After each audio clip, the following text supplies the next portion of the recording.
Hopefully you're doing okay now that you're not on PCP.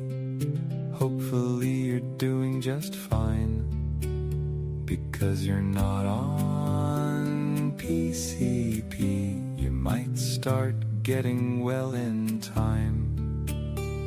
Hopefully you're not on PCP. The last time you needed dialysis for both of your kidneys, you were oft copter sparkle glitch on the floor.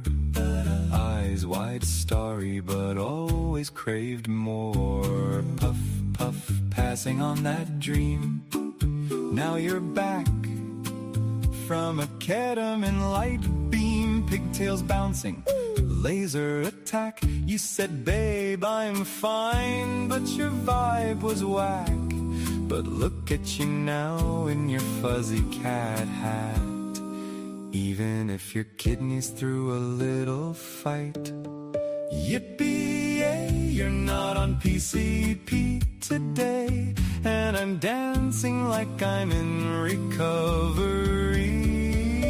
Hopefully you're not on PCP. Hopefully you're doing just fine now that you're not on PCP. I hope that you will be alright, totally fine. You're gonna see. I hope that you're gonna be alright and totally fine. Totally fine. Totally fine. I'm gonna see. And I hope with all my heart that you're doing well and so much better.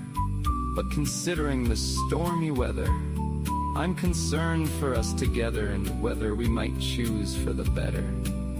And to that angel dust not concede, because last time you needed dialysis for both of your kidneys. Love you, dummy. Don't do that again. Oh, you missed my PCP song. It was so good. How's it going? What was that? I just heard someone going like that again. Which ninja? Well, it's the hopefully. Did you not hear? I'll start it over, but I'm not going to play the whole thing. It's the 9 people that heard it don't care, but here you go. Hopefully you're doing okay. Oh, we're live already. Now that you're not on PCP.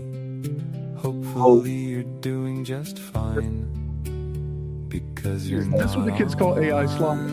PCP. You might start getting well in time. Hopefully you're not on PCP. The last time you needed dialysis for both of your kidneys. I have a bunch of music now. I did yesterday. There was like a debate or an argument that Bill was having with David about like whether or not kids should see certain kinds of movies. And so like they were talking and I just started writing down what they were saying and I made this punk rock song out of their conversation. What movies should kids not see? The Chipmunks, like the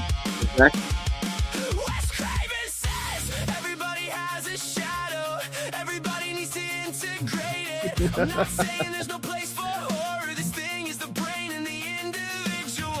At a certain age, the question is whether I or shouldn't I? You shouldn't. At a certain age, some things you shouldn't. And it's proof you should is that you don't know what she carried home. You don't know what broke her down. I don't mind this one. This one's actually pretty good. You're not the judge of her pain. You built 2 beers deep for baby. You don't know if she went to bed last night. She had a fucking nightmare. He's from Chicago. If you are the arbiter of her Speak for the hardcore song. and you asked me, and I told you, and you got what you wanted. You fucking evil prick. You wanted this dark dad. Pardon the language, that's verbatim. And it was fine. That was verbatim. Because it wasn't. You don't know what she carried home. You don't know what broke her down. You don't know. You don't know. You're not the judge of her pain.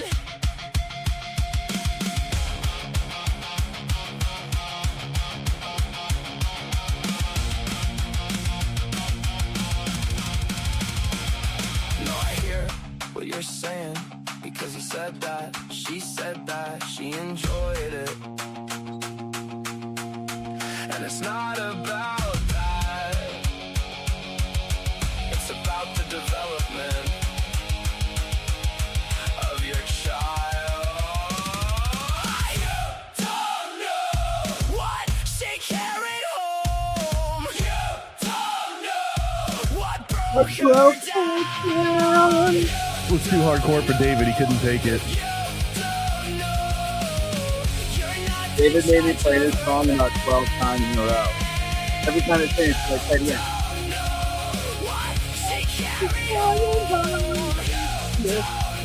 No, just broke her down.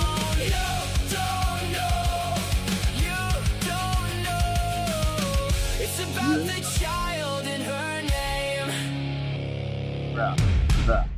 What the hell was the movie that the dad showed the daughter that made that song? Because, whoa. That was like What movie did you see as a kid that you shouldn't have seen as a kid?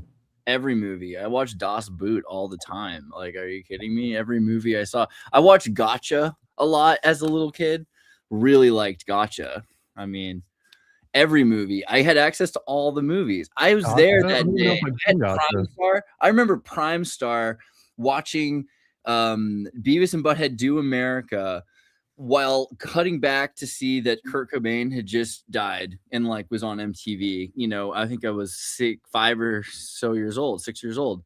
Like, I had access to satellite, had access to everything. I was part of the whole Operation Discovery generation where you could just go on the internet and you could access like anything. You could download like all of the satellite images were available to like everything. It was a better time.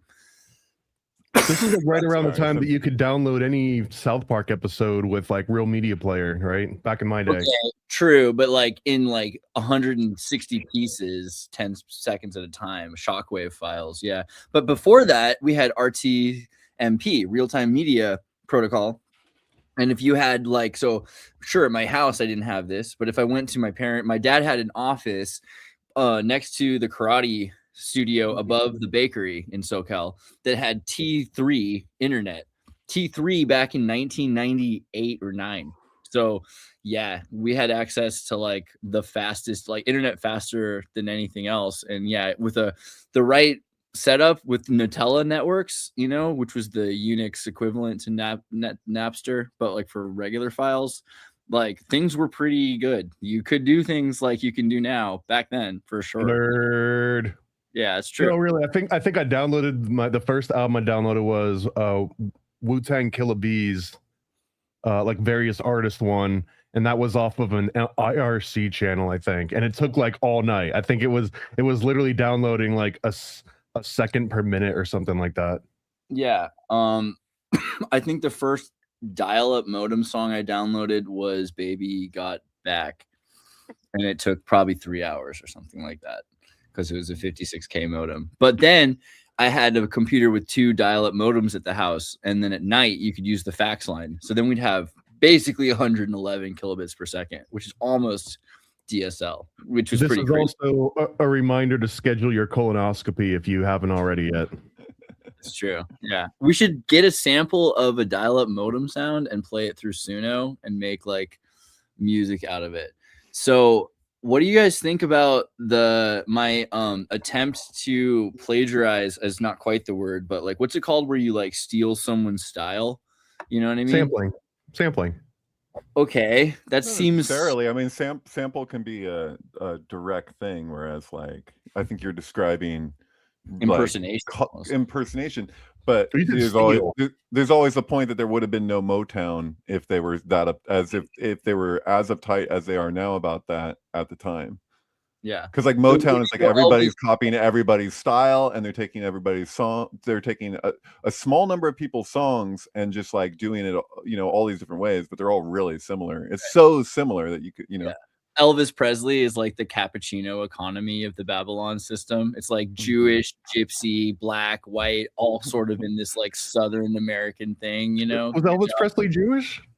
I heard he was, but if he wasn't, his producers probably were. You know what I mean? Like, there's definitely whatever the case, he was a concerted cultural effort to make Elvis Presley music. You know what I mean? He sang like Baptist. That's where he started, right? Was singing like in the Baptist choir. I heard he was part gypsy. I don't know if that's completely true if he's Romani, but a lot of the Romani in Austria that I've talked to, they always try to claim him. But, Croatians and Serbians try to claim Nikola Tesla back and forth. You never know what's true anymore. Anyway, I was impersonating. Oh, well, whoa, calm down. I was impersonating. What's a black baby back there? Is there a black baby behind me? Whose black baby is that? Where? What?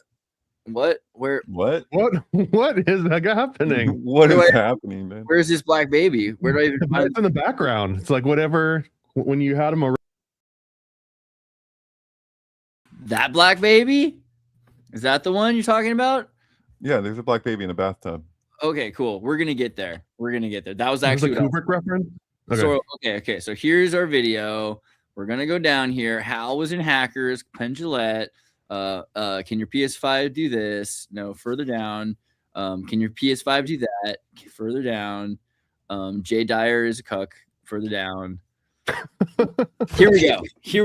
Okay, here we go. So if I click on like that, boom, there we go. Can I do it in such a way you can see more? So this is me trying to be like Alex Fulton, like if I was cryptocurrency. I thought you were gonna say Jones, but okay. Alex Jones. All right, I can try to read it like Alex Jones too, but like if I took a little bit of influence, it was from cryptocurrency and from and Nicole Wordsmith a little bit. But the reason that this came up, I have to bring up two posts actually, because this is the second half of it. Where's the other one? Here it is right there. Okay, so here's part one. Okay, so part one. And it's because today, as we're going to start this, is the Soccer World Cup. And like soccer is very important. It goes back to like, multiple cultures. There be dragons that have created a similar game where you kick a ball or a skull with the jaw removed. And South America is a pretty particular one, not just South America, Central America too. The Mayans, the Aztecs, like there's been the Olmecs. There's a number of different tribes that like will play a game very similar to soccer where you have to kick a ball, and it's kind of more like Quidditch or something because you have to get the ball through like a lacrosse net that's like up on a wall or something. But Argentina, the Golden State, the Golden Sun, the rise of the sun. So the Jesuit sun. You probably have heard this. If you haven't, like just to keep topical, like what's going on is the game is between Spain and Argentina. So that's the old world and the new world. They both speak Spanish, kinda. Yeah, there are two main characters. It's Jesuit versus Jesuit, essentially. True. It's also, but you have to think of Freemasons are really actually very powerful in Argentina, and they're not that Jesuit these days. There is Jesuit there, but like for the most part, like ever since France, not Pinochet. What's the name of his the dictator of Argentina? Oh, dictator, I think is quite questionable. Isn't he just kind of like super libertarian or something? No, I'm talking about the 60s, not Pinochet. Videla and 1960s. I was not told there'd be pop quizzes today. Sorry, Perón. Sorry. So is this thing gonna? Is this like it's a single tab, right? And like I only have a tablet open. Dang it. Okay, let's go to the window so it's easier. Windows open here. Boom. Okay. Juan Perón, and I've got that episode about the Freemasons and the Vatican and all that, and how the Freemasons were actually illegal in Italy right now.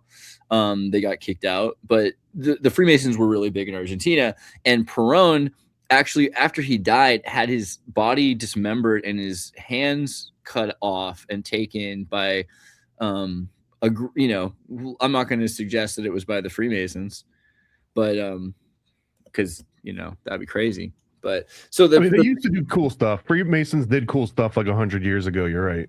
this is in the 70s or the 90s, even. Like, It might as well be 100 years ago. It's like 60. Fair. They're still doing cool stuff. All right. So here's the post. So Messi and Yamal, right? Yamal and Messi. So this is a scene from El Topo. So what's going to happen is Argentina's going to play. You mean the Holy Mountain, right? Argentina's going to play against Spain. Naked kid. Argentina's going to play against Spain. Okay. Spain's got this this guy Messi, and Yamal is on the Argentina team, right? Is that correct? I think that's the deal. Or did I mix it up? Is Messi? Hold on. Messi's on the Argentina team. Yeah, I got it mixed up. I was like, sorry. Okay, so you got an actual Lionel Messi. He's a free Messi. Yeah, Lionel Messi. So you got the lion, the Leo symbol, all this stuff. Leo right there. Leo Messi is his nickname, right? And so he's like actually decide what you want to say about him, but this is the dude from Argentina. And he baptized the kid who's going to play for Spain right now, Yamal, 19 years ago. 19 years ago in this shot for whatever reason. Who does this? Why would you who does this? There's a red devilish background. That's Messi baptizing that little black baby or South American Spanish baby. Well, so yeah, like Lamal. And so that's the thing is this character here is born in Barcelona, in Catalonia, you know, and he's Spanish technically. What kind of Catalonian? I mean, you know, what kind of American are you? Yeah, seriously. He plays as a right winger. He's a Spanish football player. Why does it say that in like his opening thing on Wikipedia? Wikipedia is so weird now. I'm just trying to say, like, there's a lot of weird little symbolism. Oh no, they mean right winger on the field. Of course. I'm sorry. For a second, I was like, well, why are they just jumping into this guy's politics? It's so clear of his symbolism that it's hard not to see it beyond what they're trying to to even see what it's about. It's not. It seems like they're saying something there, right? About. I'm sorry, I'm not a golfer, so this stuff just whoosh. So this is a political statement for sure. All right. Hold on, the soccer players actually call just kicking the ball down the field is called dribbling. Did they start dribbling? So it gets confusing because they also say tackle all the time. And when I think of a tackle, I'm thinking of American football, and then it's like, no, the term actually originated from soccer football. So I'm like, oh shit, okay, well, what do I know? Okay, but why is a tackle box? What are you doing with fish?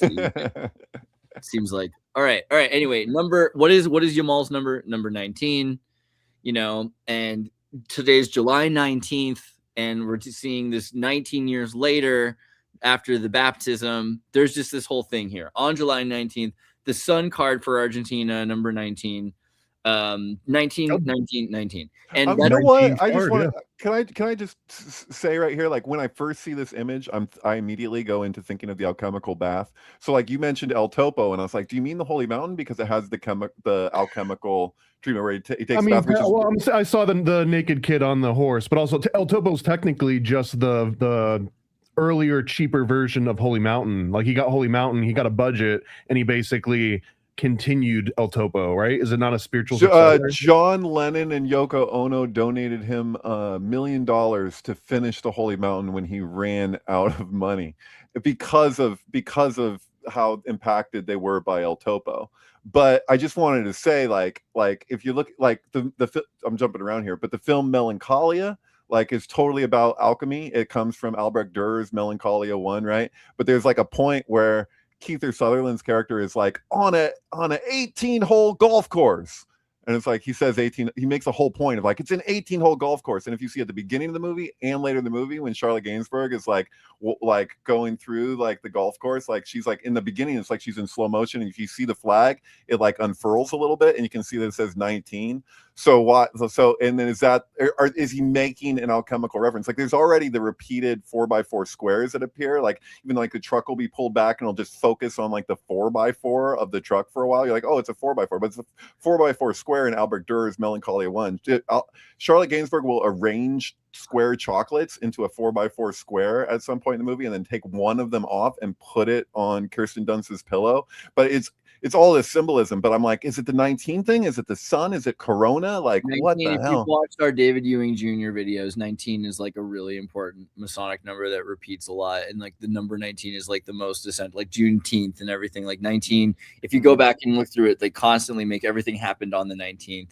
But Side Bottoms already got it. Frank's talking about it. Messi, because like you should have got this right away, David. What's the Aramaic root word Messiah?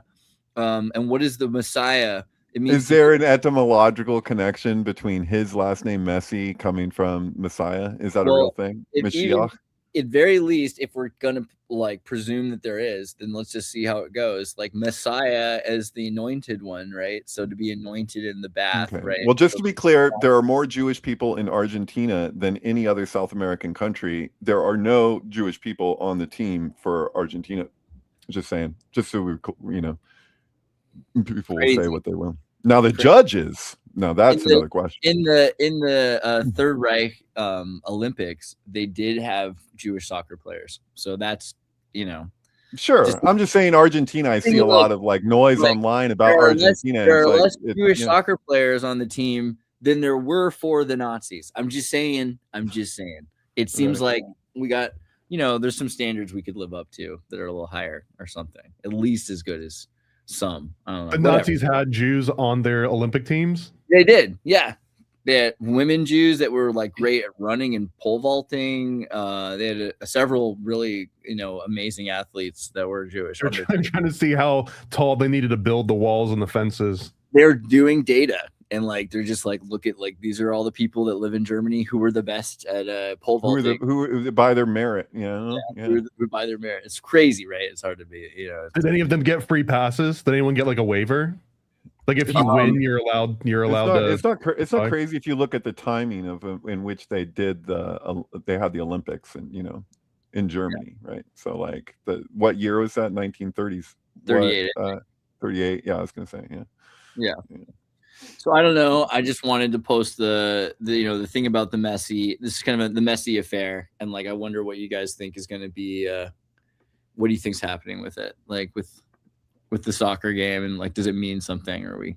Well, I know for like with unequivocally, soccer has been getting pushed on Americans for the last 5 or 6 years in overhaul, and I mean part of that too. They just built a huge stadium here in downtown Orlando.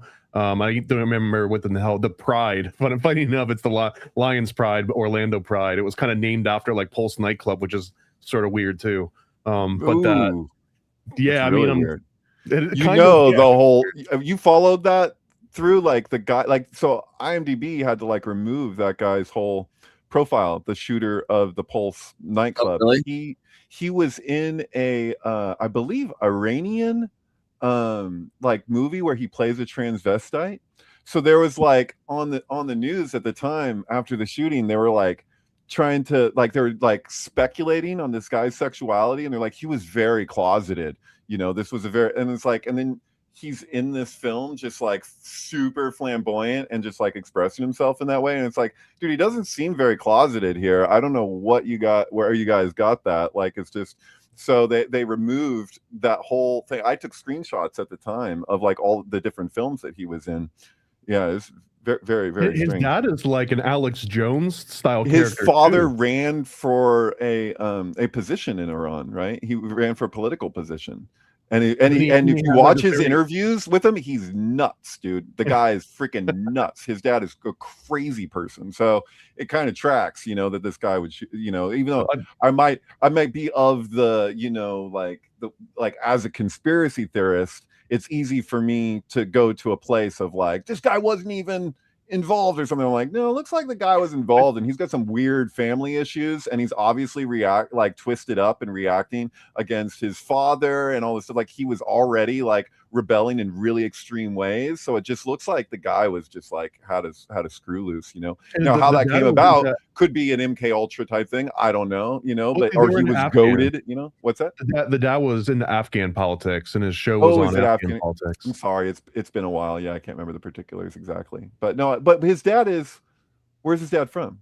He's from Afghanistan. Isn't the film that he was in Iranian? The show that he hosted was about Afghani politics, though. He was like an Afghani Alex Jones. Father. In a way. His father, yeah. But Mateen what office did he run for? I don't remember that. I just remember that he had the Alex Jones talk show. Yeah, I would be interested to see it. I would want to fact check myself, because I believe that it wasn't Afghanistan that he ran for a political party. I think it was Iran. Okay, hold on. What's his name? It's the what shooter? Omar Mateen. Pulse nightclub shooter. Omar Mateen. Nightclub, Omar shooter, Mateen father. And we're looking up where these fathers from. Where I want to know what office his father ran for. It looked like a mock campaign. Like it looked like almost like a satire on a political campaign. Like just the way that he communicated and everything. It's really weird. Is that before or after he was campaigning for Hillary Clinton?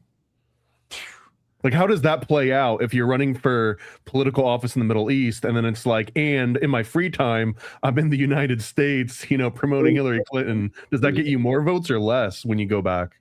Candidate for president of Afghanistan.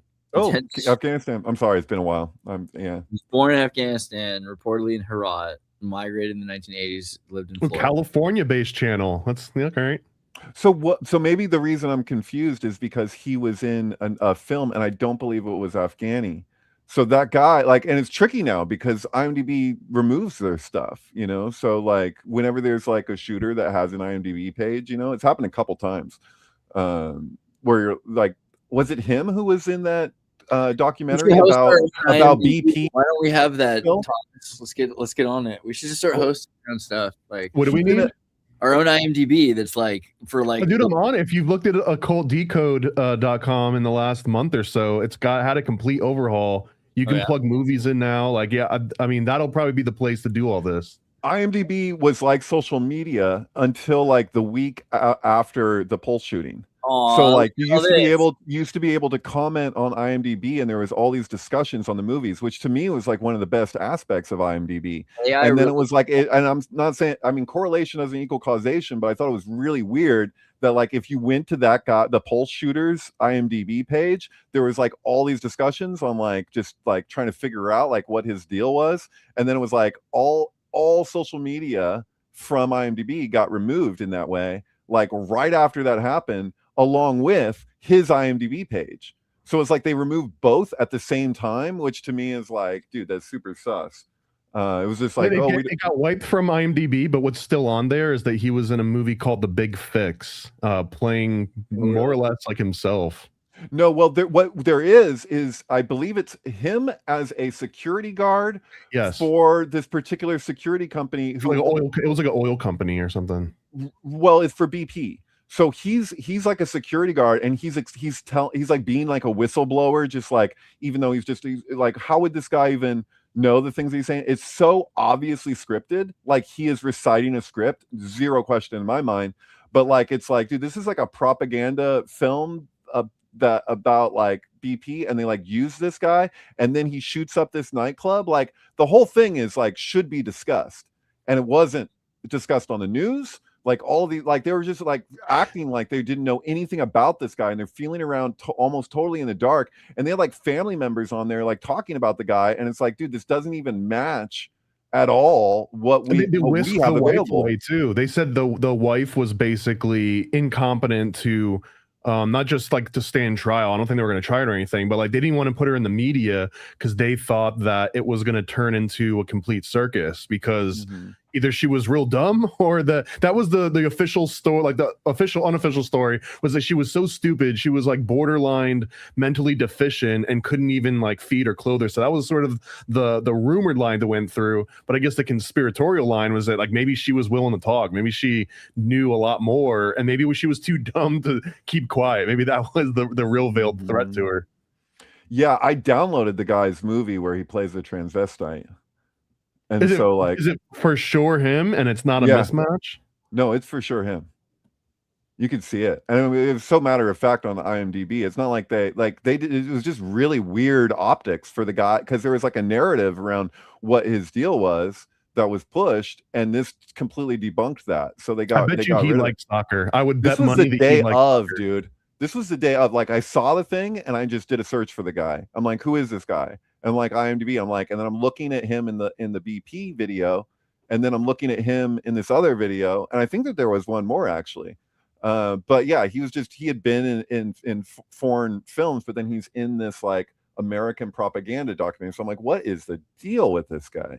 Yeah, I don't know. Crazy. I don't know. I mean, like the whole Florida compound of like shooting things. Well, I know that was like a convoluted tangent, but I feel the same way about the Pulse nightclub shooting and Omar Mateen and all this weird backstory stuff. I feel the exact same way about soccer and the way that it's been like pushed on me. It really does feel like some sort of political psyop.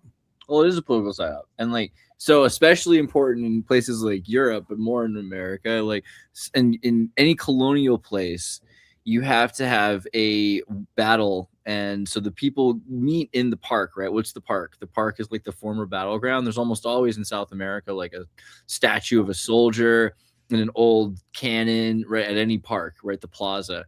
And then they play this game where they're kicking a skull around. That's like an ancient art. Yeah.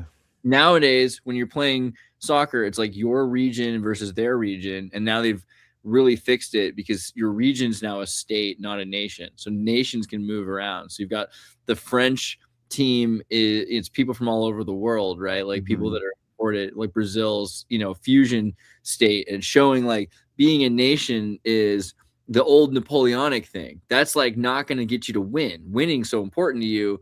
You're more willing to be a state that's a multi-ethnic, like a diverse state, because it'll give you whatever tools you need to compete with other states. And so it psychologically prepares people for a cosmopolitan globalist agenda. You might be fixing something that I blacked out during like 7th grade. It's like world, like social economics, whatever. But so you're saying a nation is better defined as like a group of people that actually share something in common, whereas a state is just that they share a government in common. Yeah, like KRS-One, the nation of hip hop, right? Islam, the nation of Islam, right? These are like a nation of Israel are a nomadic group of people. A nation's a nomadic group of people. They're sharing a common identity of some kind, right? But they're not a place. Like there's no place that's a nation. A state is both like defined as like Cecil Rhodes would say a state is like a location, but really locations don't have to be states either. So Maximilian Weber defined a state as the monopoly of violence in a location, right? So if you have a place like the seas are in anarchy because there's no one who has a monopoly of violence over all of the seas. But the Navy, while you're on the citizenships have rules ascribed by the maritime law. Yeah. The captain can then decide on the vessel for everybody, and you might have a social contract, or you can leave the citizenship and you can go off the boat and you can There's international waters versus the national waters, which maybe kind of challenges the idea that a nation doesn't have a perimeter because they're like outside of these waters now. Legally, Polynesians get on boats, and maritime, like the whole idea of the sea power versus the land power is based on this idea. Right. I'm saying there's still a perimeter that determines that this is actually the area of a nation, even though it's all in the water. If maybe or not, like maybe there's an ice ring and there's just like thousands of more. Well, when it comes to maritime law, they make that distinction. I know that because it came up with the like flotilla stuff, where it's like, okay, now they're not in international waters. Now they're subject to the, the whatever. perimeter around islands is important. So China is building islands because they have 150 miles around any island. So if they produce an island in the middle of the Chinese Southeast China Asian Sea, then they can say, well, this is part of China. And if they keep making an archipelago, well, then they can actually say, well, all of the China Sea is actually inside of China. It's like a Go game. So for sure. But in Europe, where you had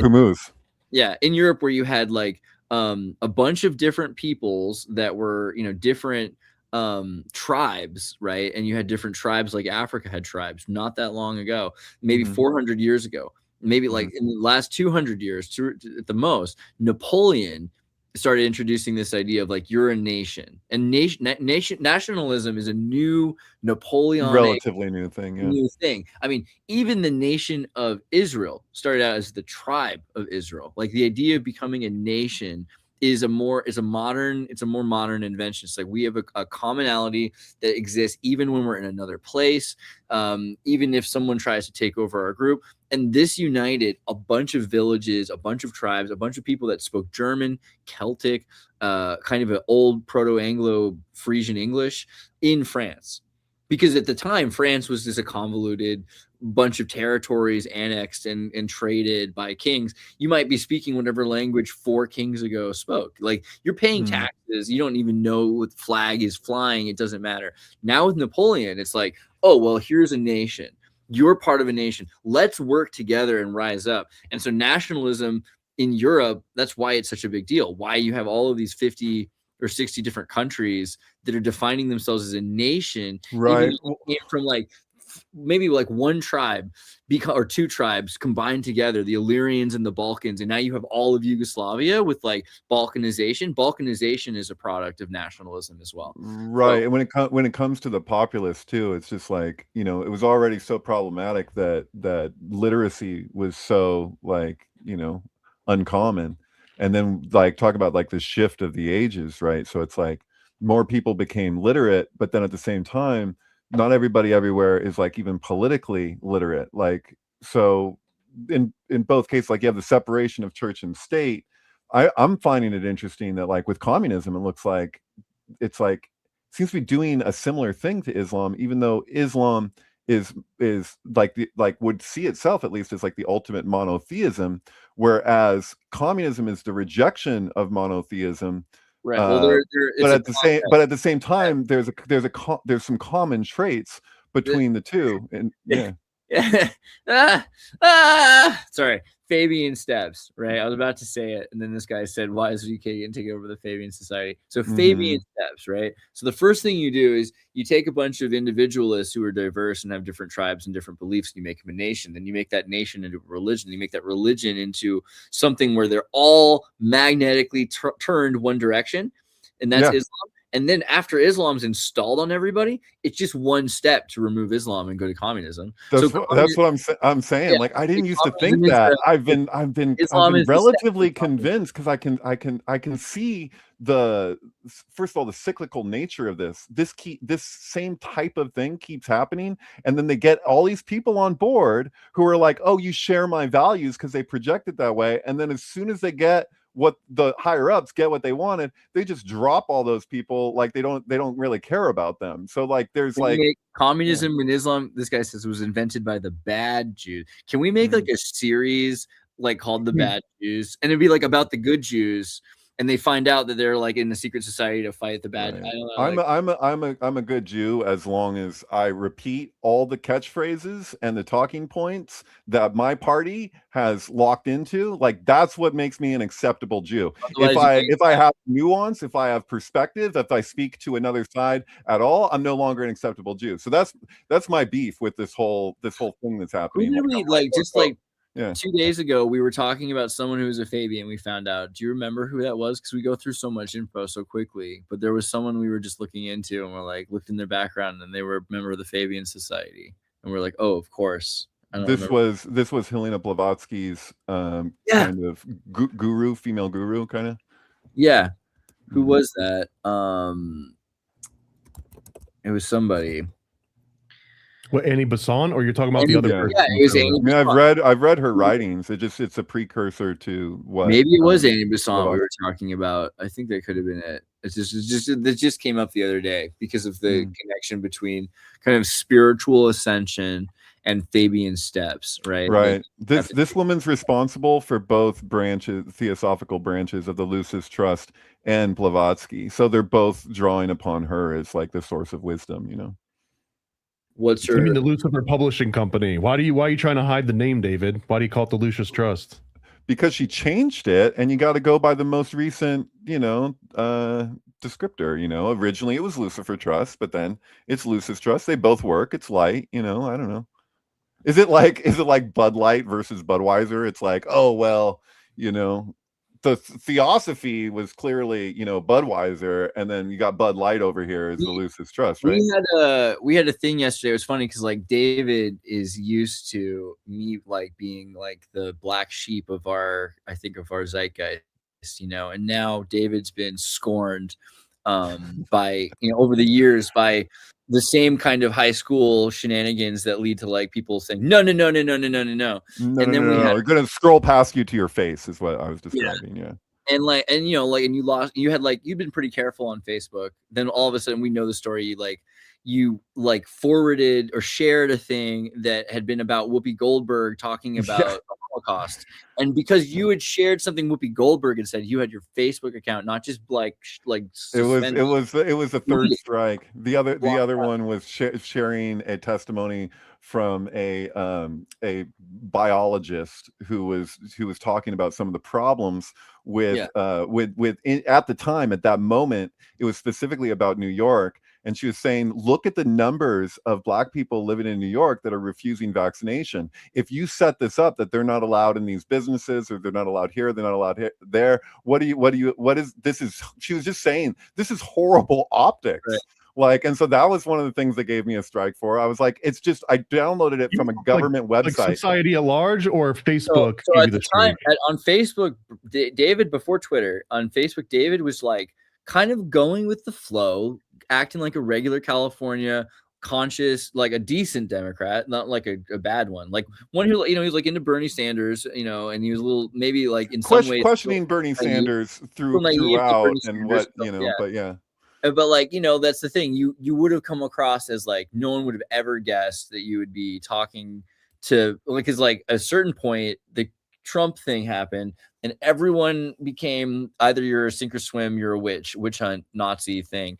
And even David, who I never would have thought would have been caught up in this crossfire, was caught up in that crossfire. And then we talked to our friend Jesse, who I always love the story because there's a restaurant in Santa Cruz, this Chinese restaurant that was like a great restaurant. And he's this Jewish guy who looks like a propaganda poster that the Nazis made about like, this is, beware of this Jew.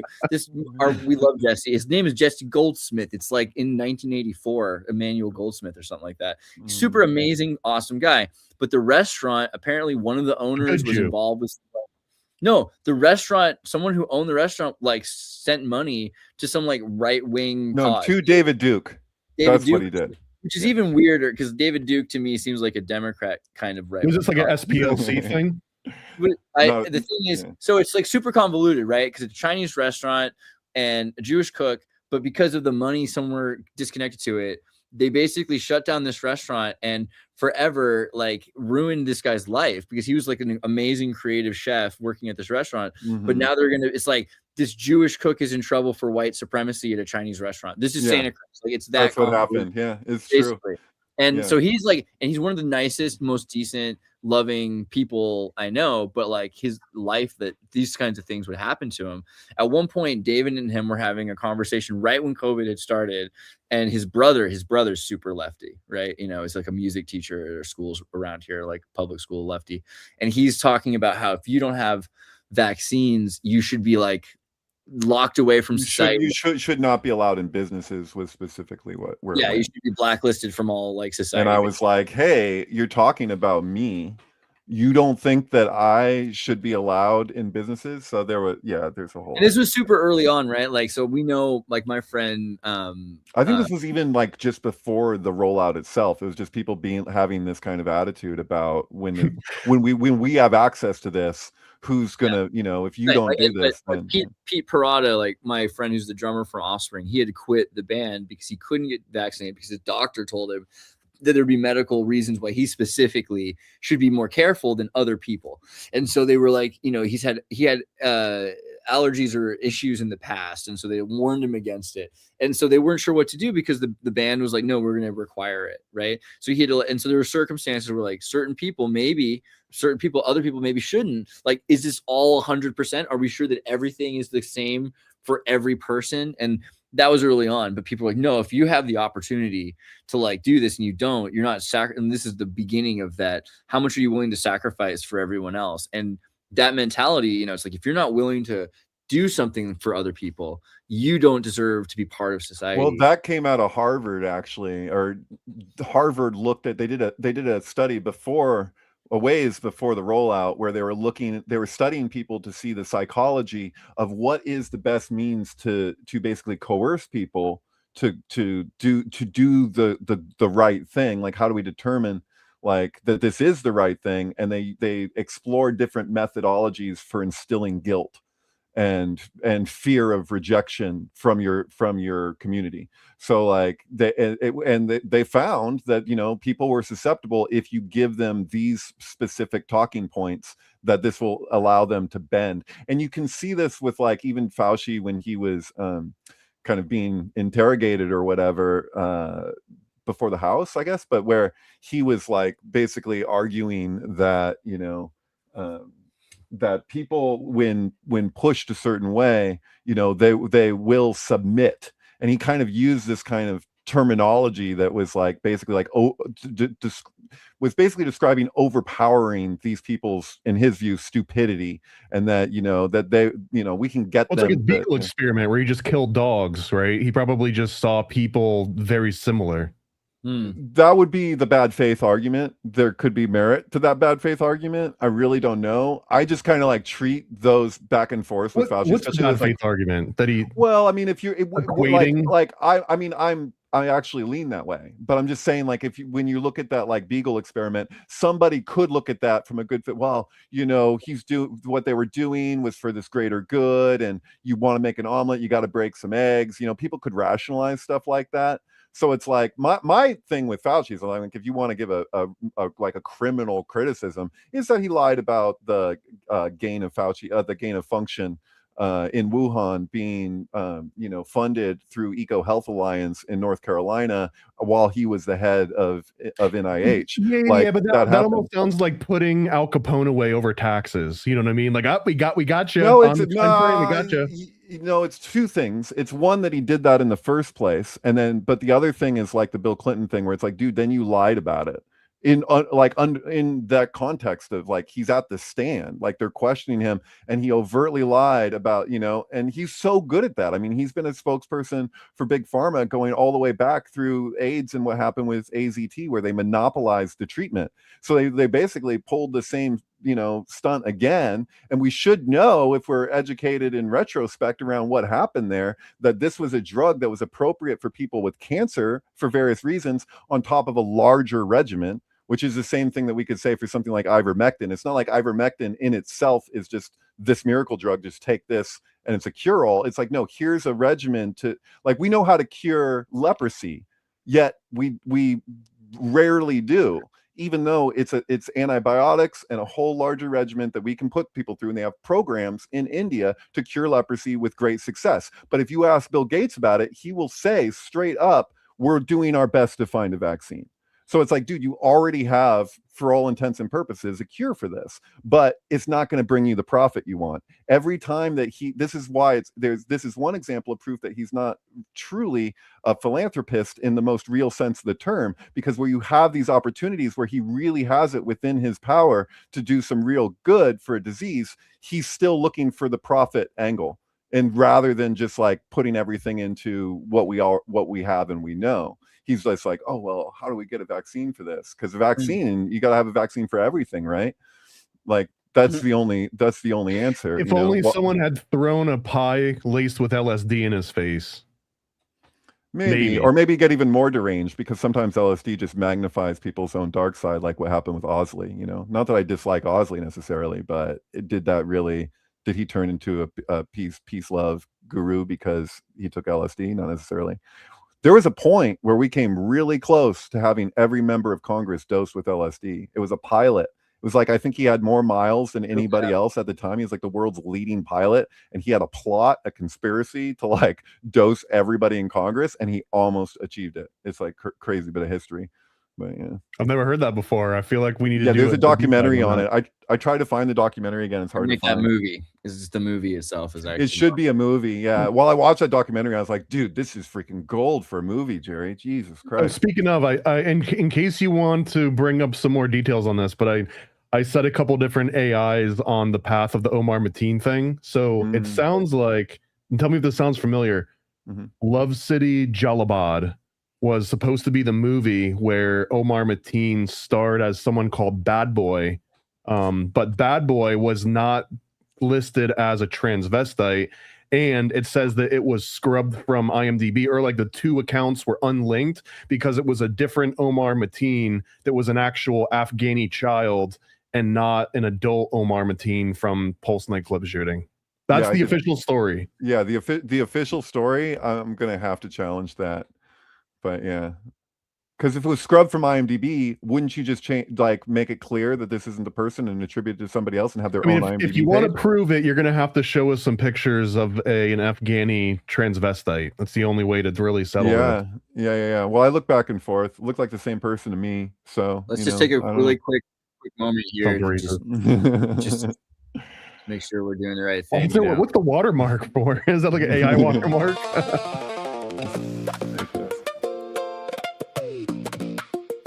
We here stand with Volkswagen nuclear armament for Israel.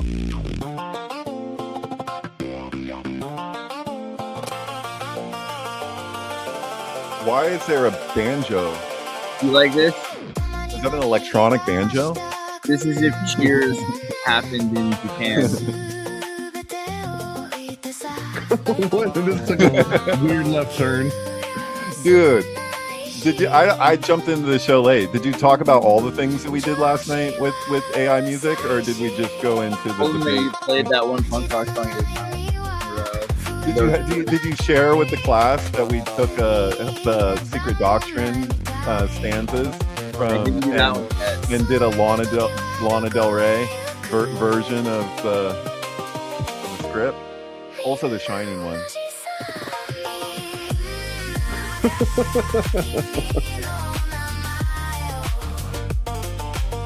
I feel like this is helping. I'm for it because it seems to be helping. I want to watch the Japanese Cheers though. Like I want that show to exist. Like that would be so great. Like you can just imagine like this girl. She's like almost 30. You know, like she's old. Like she's coming home from Tokyo. You know what I mean? Like she gave it 10 years. Like it didn't happen. So now she's going back to that little town. But you know what? It's okay. It might be a little kind of a Japanese ghost town, but like it's got all these weird characters. But everybody knows your name. You all know your name. Yeah, Okishawa. You know, whatever it is. You know, it'd be great. Yeah. I just found out recently that that movie Begonia was actually based on like an earlier Japanese movie from 2003. Did you guys assume I already knew that? I came across it, but I haven't seen the movie itself. The 2003 one. I saw Begonia. The ending doesn't pay off as much as the American ending. The Green Planet. Weird, because I saw Save the Green Planet. I didn't really relate it to that. This was apparently the original Begonia, and Begonia's a remake of that. Well, Begonia was like not that funny. Loosely based. Save the Green Planet was kind of funny. You know? I mean, if you read the premise, this is the exact same plot. Yeah. It just ends differently. Dude, you didn't laugh your ass off through all of Begonia? Jeez, man. That was like the most hysterical comedy of the last 10 years. We did watch it together, but I was kind of working on Linux at the time. I'm joking. I didn't laugh once. Maybe once. I mean, it was kind of, there were a few moments where I kind of felt like laughing, like when she's pretending to go along with it and all that. Like, I was like, oh, that's pretty funny. What's that other French movie?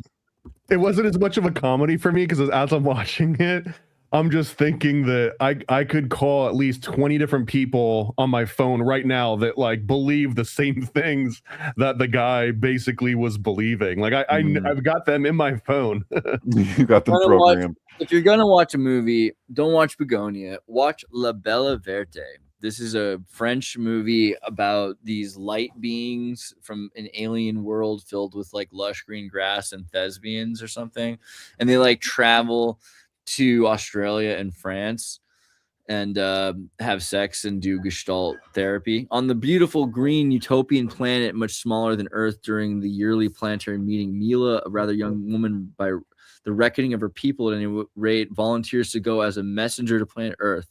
It has been 200 years since the old sage Osam was there, along with Mila's father. At the time of his visit, he recounts the people of Earth lived in bad conditions. It was a time of Napoleon, and people of Earth were still using money, a notion that baffles even the wisest folk of the beautiful green.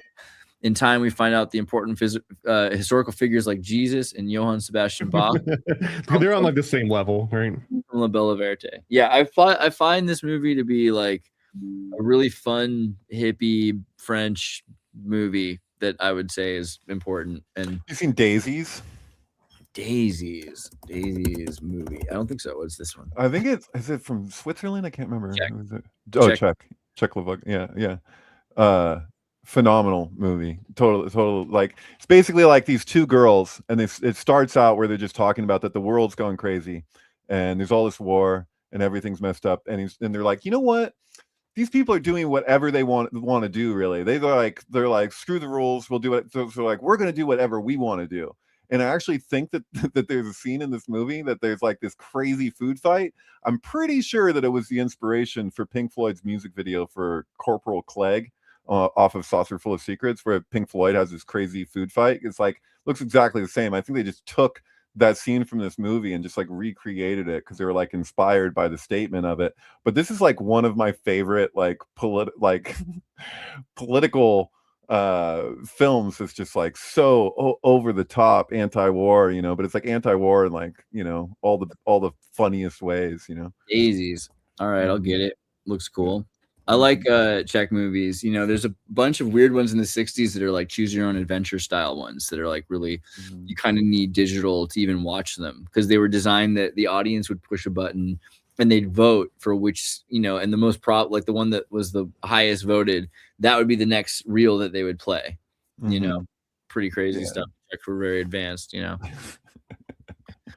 Okay, so now we're back to we did 19. Let's do June 16. So this is the one I did that was about July 16th because July 16th was the other day, and that's when Jesse came over and Alex, cryptocuberologist, was here, and you know, it was the anniversary of the Eyes Wide Shut movie. So it was like, oh, crazy! Like we didn't choose that; it happened. Like that means that, you know, Bohemian Grove is going on, and that means that it's also the anniversary of like the 1945 White Sands, New Mexico atomic test and, you know, the Trinity test. And so I was like, okay, we should write this out. So July 16th, Trump addresses the nation on the election security. That was the other thing. That the day of the anniversary of the Eyes Wide Shut, 27 years, 27 club later, he's talking to everyone, doing this like address to the nation. Exactly 27 years after Eyes Wide Shut opened in America. Kubrick's final transmission, mass deletes, hidden rooms, ritual power. Days earlier, purple enters Trump's frame, the royal occult color code. Remember, he meets the purple woman a few days ago, and that's like the big thing with the room is the two purple guards on either side of the red. Trinity Death, July 16th, 1945. EWS arrived 54 years later. Trump's 2026 address lands 27 years after that, 81 years from Trinity. 54, 27, 81, every span reduces to 9. Atomic flash, mass dream, political broadcast. Hillary buckled at the 9/11 memorial on 9/11/16. The Pepe explainer followed 9/12, exactly 666 days later. 7/9/18, Trump unveiled Kavanaugh. 1/1/1900 to Trinity, exactly 237.6 weeks. Kubrick's Room 237 trailed by 6. July 16, 2026, 666 days after Trump's 9/18/24 Long Island rally. 230, which is a nuclear thing, back to the atomic. 237 days after Trump's Mandani Oval Office truce. 9,993 days after Kubrick died. Trinity struck exactly 2,376 weeks after the January 1st, 1900. Apollo 11 launched August 16th, July 16th, 1969. Room 237, 66999, bomb moon mask broadcast. All right, was that numerologically schizophrenic enough? Was that authentic? Well, but wait, there's more. So you have where did the Apollo 11 take off from? Cape Kennedy. The day and year that Eyes Wide Shut was released, John F. Kennedy Jr. died. Oh yeah, plane crash. So you that was a good ad. I forgot. Right. So it was a year to the day of the release of Eyes Wide Shut that Bohemian Grove was infiltrated by Alex Jones. If you acknowledge that the cremation of care ceremony extends beyond midnight, so you're like, because it's like technically July 15th is when he showed up there, but they're going into the night. So you're like, okay, so midsummer sets us free into the next day. So July 16th. But yeah, so Apollo, the sun, Like Midsummer Says It's Free. Like there's something there, man. Like how Bohemian Grove connects to Apollo, connects to the Trinity test too. Even that is such, like, even called that. Like the White Sands, New Mexico test is Trinity, and the whole thing of like that the A bomb is like the sun, right? It's like that's like a mini sun. Isn't that kind of the idea? Just saying. Yeah.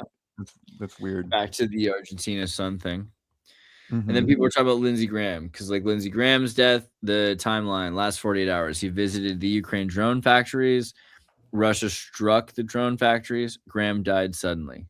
There was also a death threat that was like an official death threat from the RIGC, where they like showed his image, Trump's image, few different people. I think Laura Loomer, but there was like 5, maybe 4 people that they put targets on and had all these posters going around of like, this is, coming from the IRGC. Lindsey Graham is a target. We're going to kill him.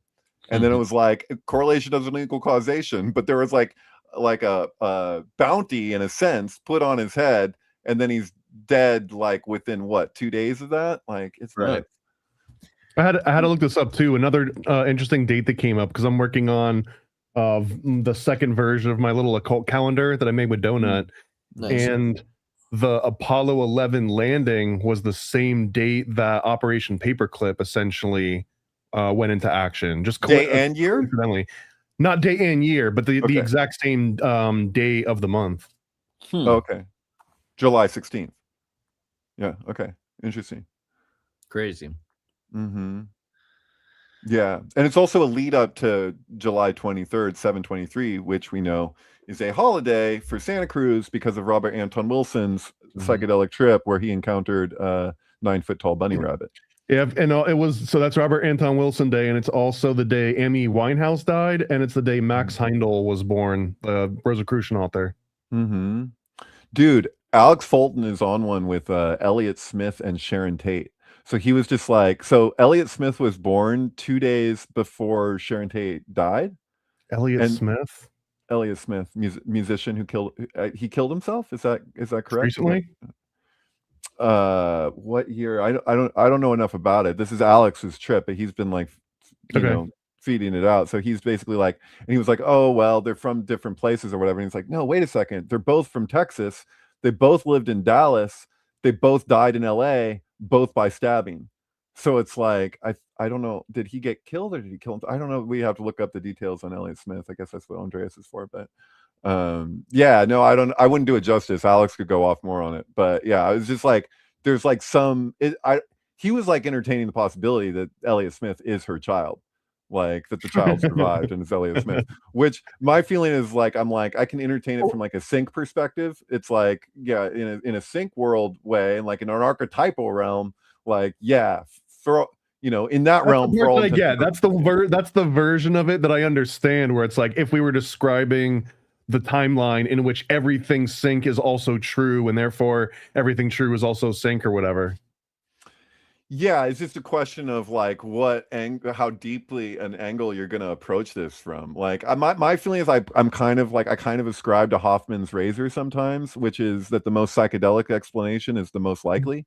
Okay. So like that would be the most psychedelic explanation as far as this goes. That would be more psychedelic than to say it's actually that, we had the wool pulled over our eyes and that Sharon Tate did have her baby and it's Elliott Smith. Like, that would that be the more psychedelic explanation, or would that there's a crazy freaking sync web that this is all kind of like connected to, and sync doesn't kill people kill people, you know what I mean? Like you always bring up your version of like when we talk about Golden Bough and Kabbalah and how it's supposed to be when you try to emulate the real system, but you have an artificial version of it and you just keep making a copy of a copy and like it degrades over time, right? Wouldn't that just be the same thing that could be happening though? So that if we're saying like Elliott Smith has got to be the kid or whatever, whatever the sync rule would be, that would also only be if you live in a world where platonic solids were real. But if you're living in a world where platonic solids aren't real, they're just like some ideal archetype, and everything is trying to emulate that thing, then it's even platonic solids is real, I think is the I support anything that is real. Well, Exactly. all the Platonic solids can be extrapolated from what is popularized as the seed of life, or a like star tetrahedron, if you're considering it three-dimensionally. But like, you know, that's the thing, is that that's what makes it sacred geometry, is that you can it's a foundation from which you can extrapolate all these other forms. So when you're approaching nature, you can see evidence for it, but then you can also see the way that we're replicating that pattern both within the framework of our systems and pretty much everything we manufacture. So like, and that speaks to technology. And that's why, from what I gather, this is the emphasis on two orders of the Sephiroth, that you have the actual organism and then you have the replication. And the replication degrades over time just by its nature. Like you said, a copy of a copy of a copy, you know, like Fight Club, like that that is a degradation.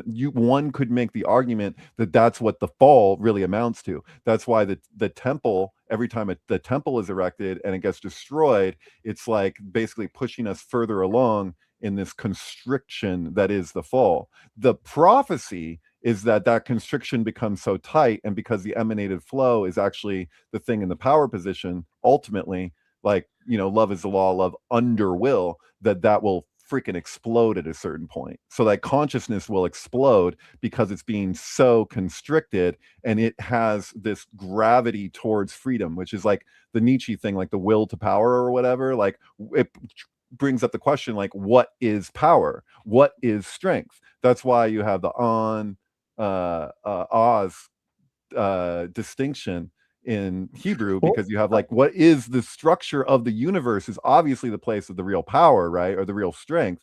And then what we're building in form is secondary to that. Yet we will be in awe of what we build because of just the nature of our perceptual lens and where it's at this point, with all its different influences, whether those influences be bacteria, like, or like, you know what I mean? Like, there's so many things that like that influence our perceptual lens and our consciousness, and we don't know what ancient people even experience, and we certainly don't know what consciousness could be like in a future now. You know what I mean?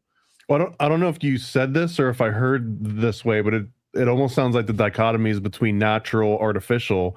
But isn't there a version of this where even like the quote unquote natural version is also just an imitation of like the actual formula? And that's why like even Right. any like natural organism, completely biological, organic things can still develop cancer cells, which is also a Right. ramification of a copy of a copy of a copy. So like even if you're all natural, you're still Right. just as artificial as like AI basically. But there's some distinctions and some caveats. So like, if we were just Andreas is at my house right now, but we were just discussing this idea before the call about like, where if you get a physical adjustment from, say, like a athlete massage therapist / chiropractor, and you like reach like a certain threshold and something falls into place, and you're like click click, and you're like, oh, there it is. There's actually in the organism, there's a tendency towards straightening, of making things aligned. It's what it wants. And so like It's like Maxwell technique, right? Yeah, so a lot of the dysfunction comes from our resistance to what the natural inclination actually is, and being out of touch with that.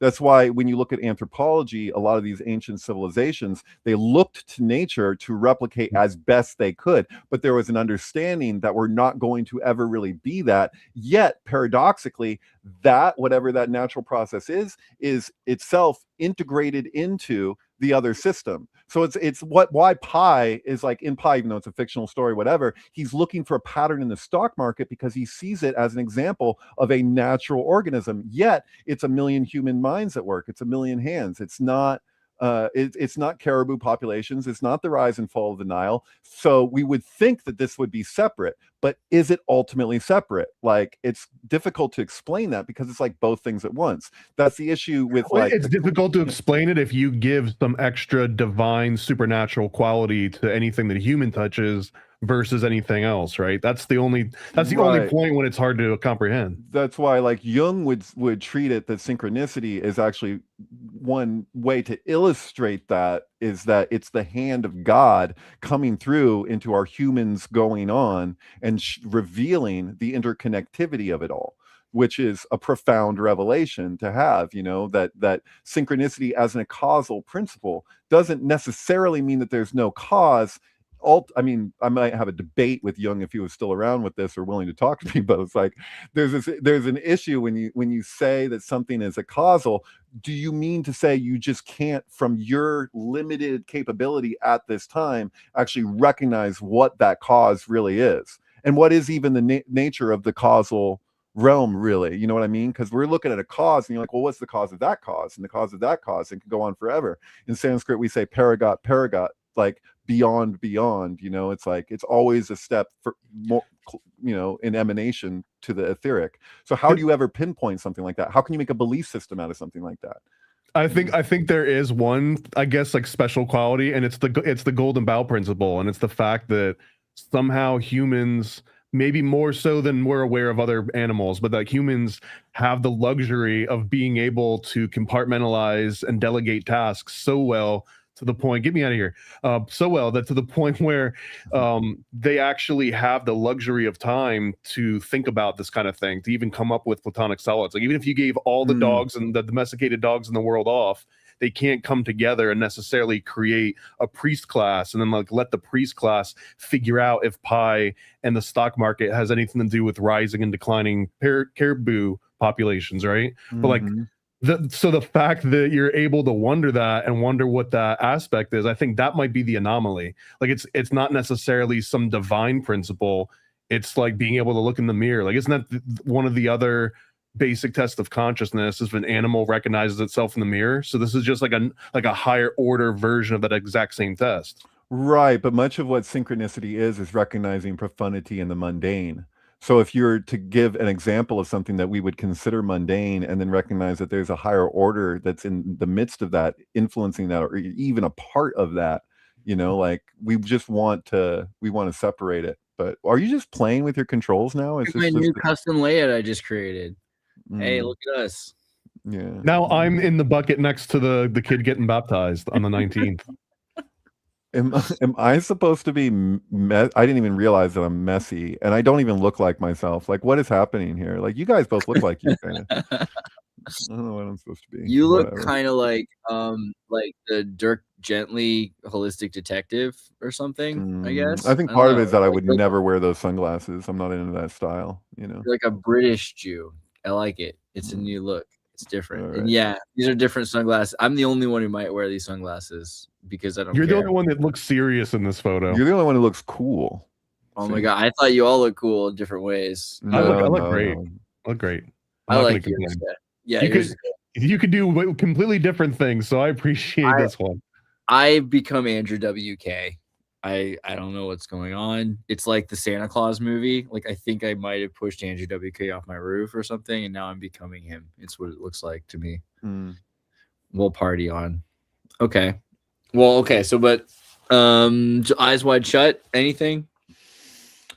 What do you want to know? I mean, because it's like the whole thing. Trump speaking on the anniversary, 27, so the Saturn return. Because we all know that that's clearly the mask, the red mask with the O face is totally supposed to be Donald Trump. It would have been cool if that was the QAnon speech where it was like, we've beaten pedophiles. They don't exist anymore. But instead, it was like just a regular bullshit politician speech. It was like, in other words, saying, well, you lost. Like the 2020 election was you losing. There was a coup. The president was couped.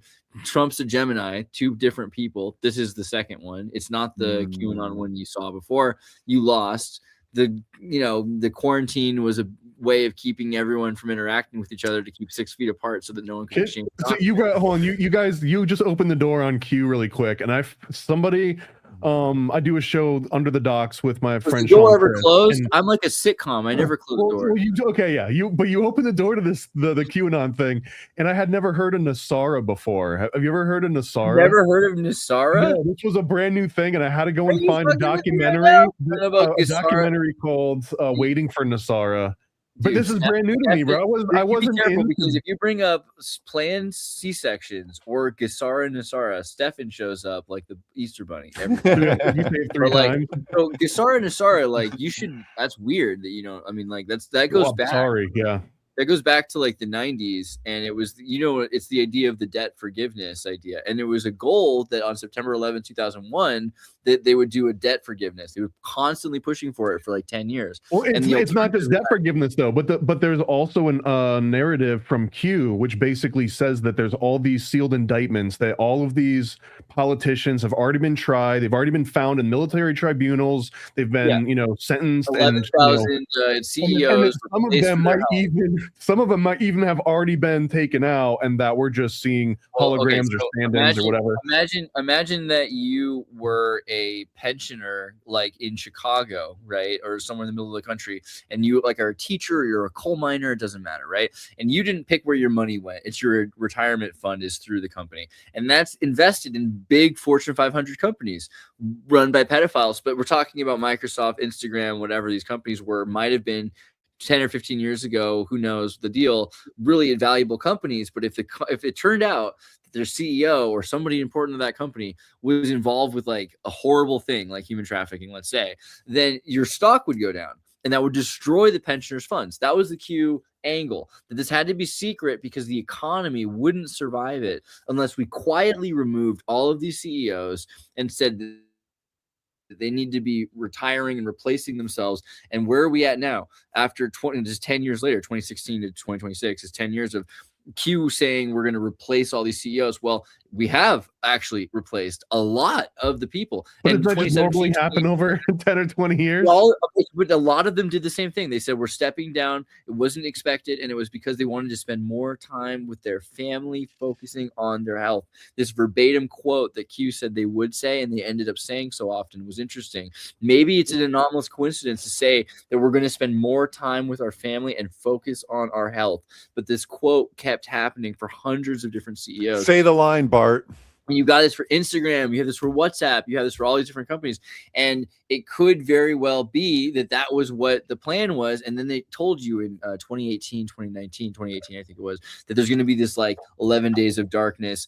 Everything's going to go silent, and then there's going to be this secret anomalous war. Just stay inside, have food ready for it. Well, that sounds uncanny to December to January, when from 2019 to 2020, COVID starts, and all of a sudden, between the the inauguration, January 6th, and the January 6th until the Biden 17 Q is 17th letter, 17 executive orders in the single day, pardoning everyone that was involved with anything that QAnon was talking about. It seems pretty clear, like the war was lost, but that was what the war was talking about, because Q after 2018 or something was clearly hijacked. You can see the difference, because the original Q is saying, look at these messages, check out these things, investigate for yourself, you can corroborate it. And all of a sudden, after the 11 days of darkness, where it says it's not going to talk to you anymore, the new QAnon messages are all trust the plan, trust the plan, trust the plan. And that's a very like obvious, like dynamic difference that is clearly for something that's saying you're no longer involved with it. So that's when, I basically stepped off of it. I had friends who got even deeper into it at that point. I'm like, you should really, it said they were going to stop communication, and now you have a new thing on a new platform. Like, it's not the same thing. Like, it's interesting to like look into it, but like clearly this is going to be. You're not talking to an angel anymore. You're not talking to grandma. By the time your step aunt in Tennessee on Facebook is telling you to look into QAnon, then it's obviously become an effective. Even that we say that we smoosh those words together, because I'm like, what Anonymous was like. Anonymous was the most vulnerable for hijacking organization that I've ever seen, because you're like, okay, you put on a Guy Faux mask, a Guy Fawkes mask, and you could be in your mom's basement or whatever. It looks like this is what Anonymous is. Like, I could do that. Anybody could do that. Like, you're like, oh, this is a message from Anonymous. Like, dude, what the hell? So to then take what you're saying, to then take Q and attach it to something that was as ambiguous as you could possibly be. Is there an organization that's more ambiguous besides freaking Anonymous? And it's also it's a juxtaposition, because Anonymous is Anonymous and Q is Q, and you don't do identity and pseudo That's what anonymous. I'm saying. It's like they took Anonymous the two things and they're like, we're gonna smoosh Yeah. these together and just let it The roll off the tongue. point of QAnon, anonymous, like, the yeah. CIA and NSA were very deep into anonymous, but anonymous goes back to the Roman Forum. It goes straight through the colonial period. It's always been an essential idea that for having unpopular opinions to be voiced, it's safer, and this is why the parliamentary papers were written this way on the creation of the Constitution of the United States. Wait, They wasn't- anonymized the documents so people could say things they wouldn't be publicly willing to say.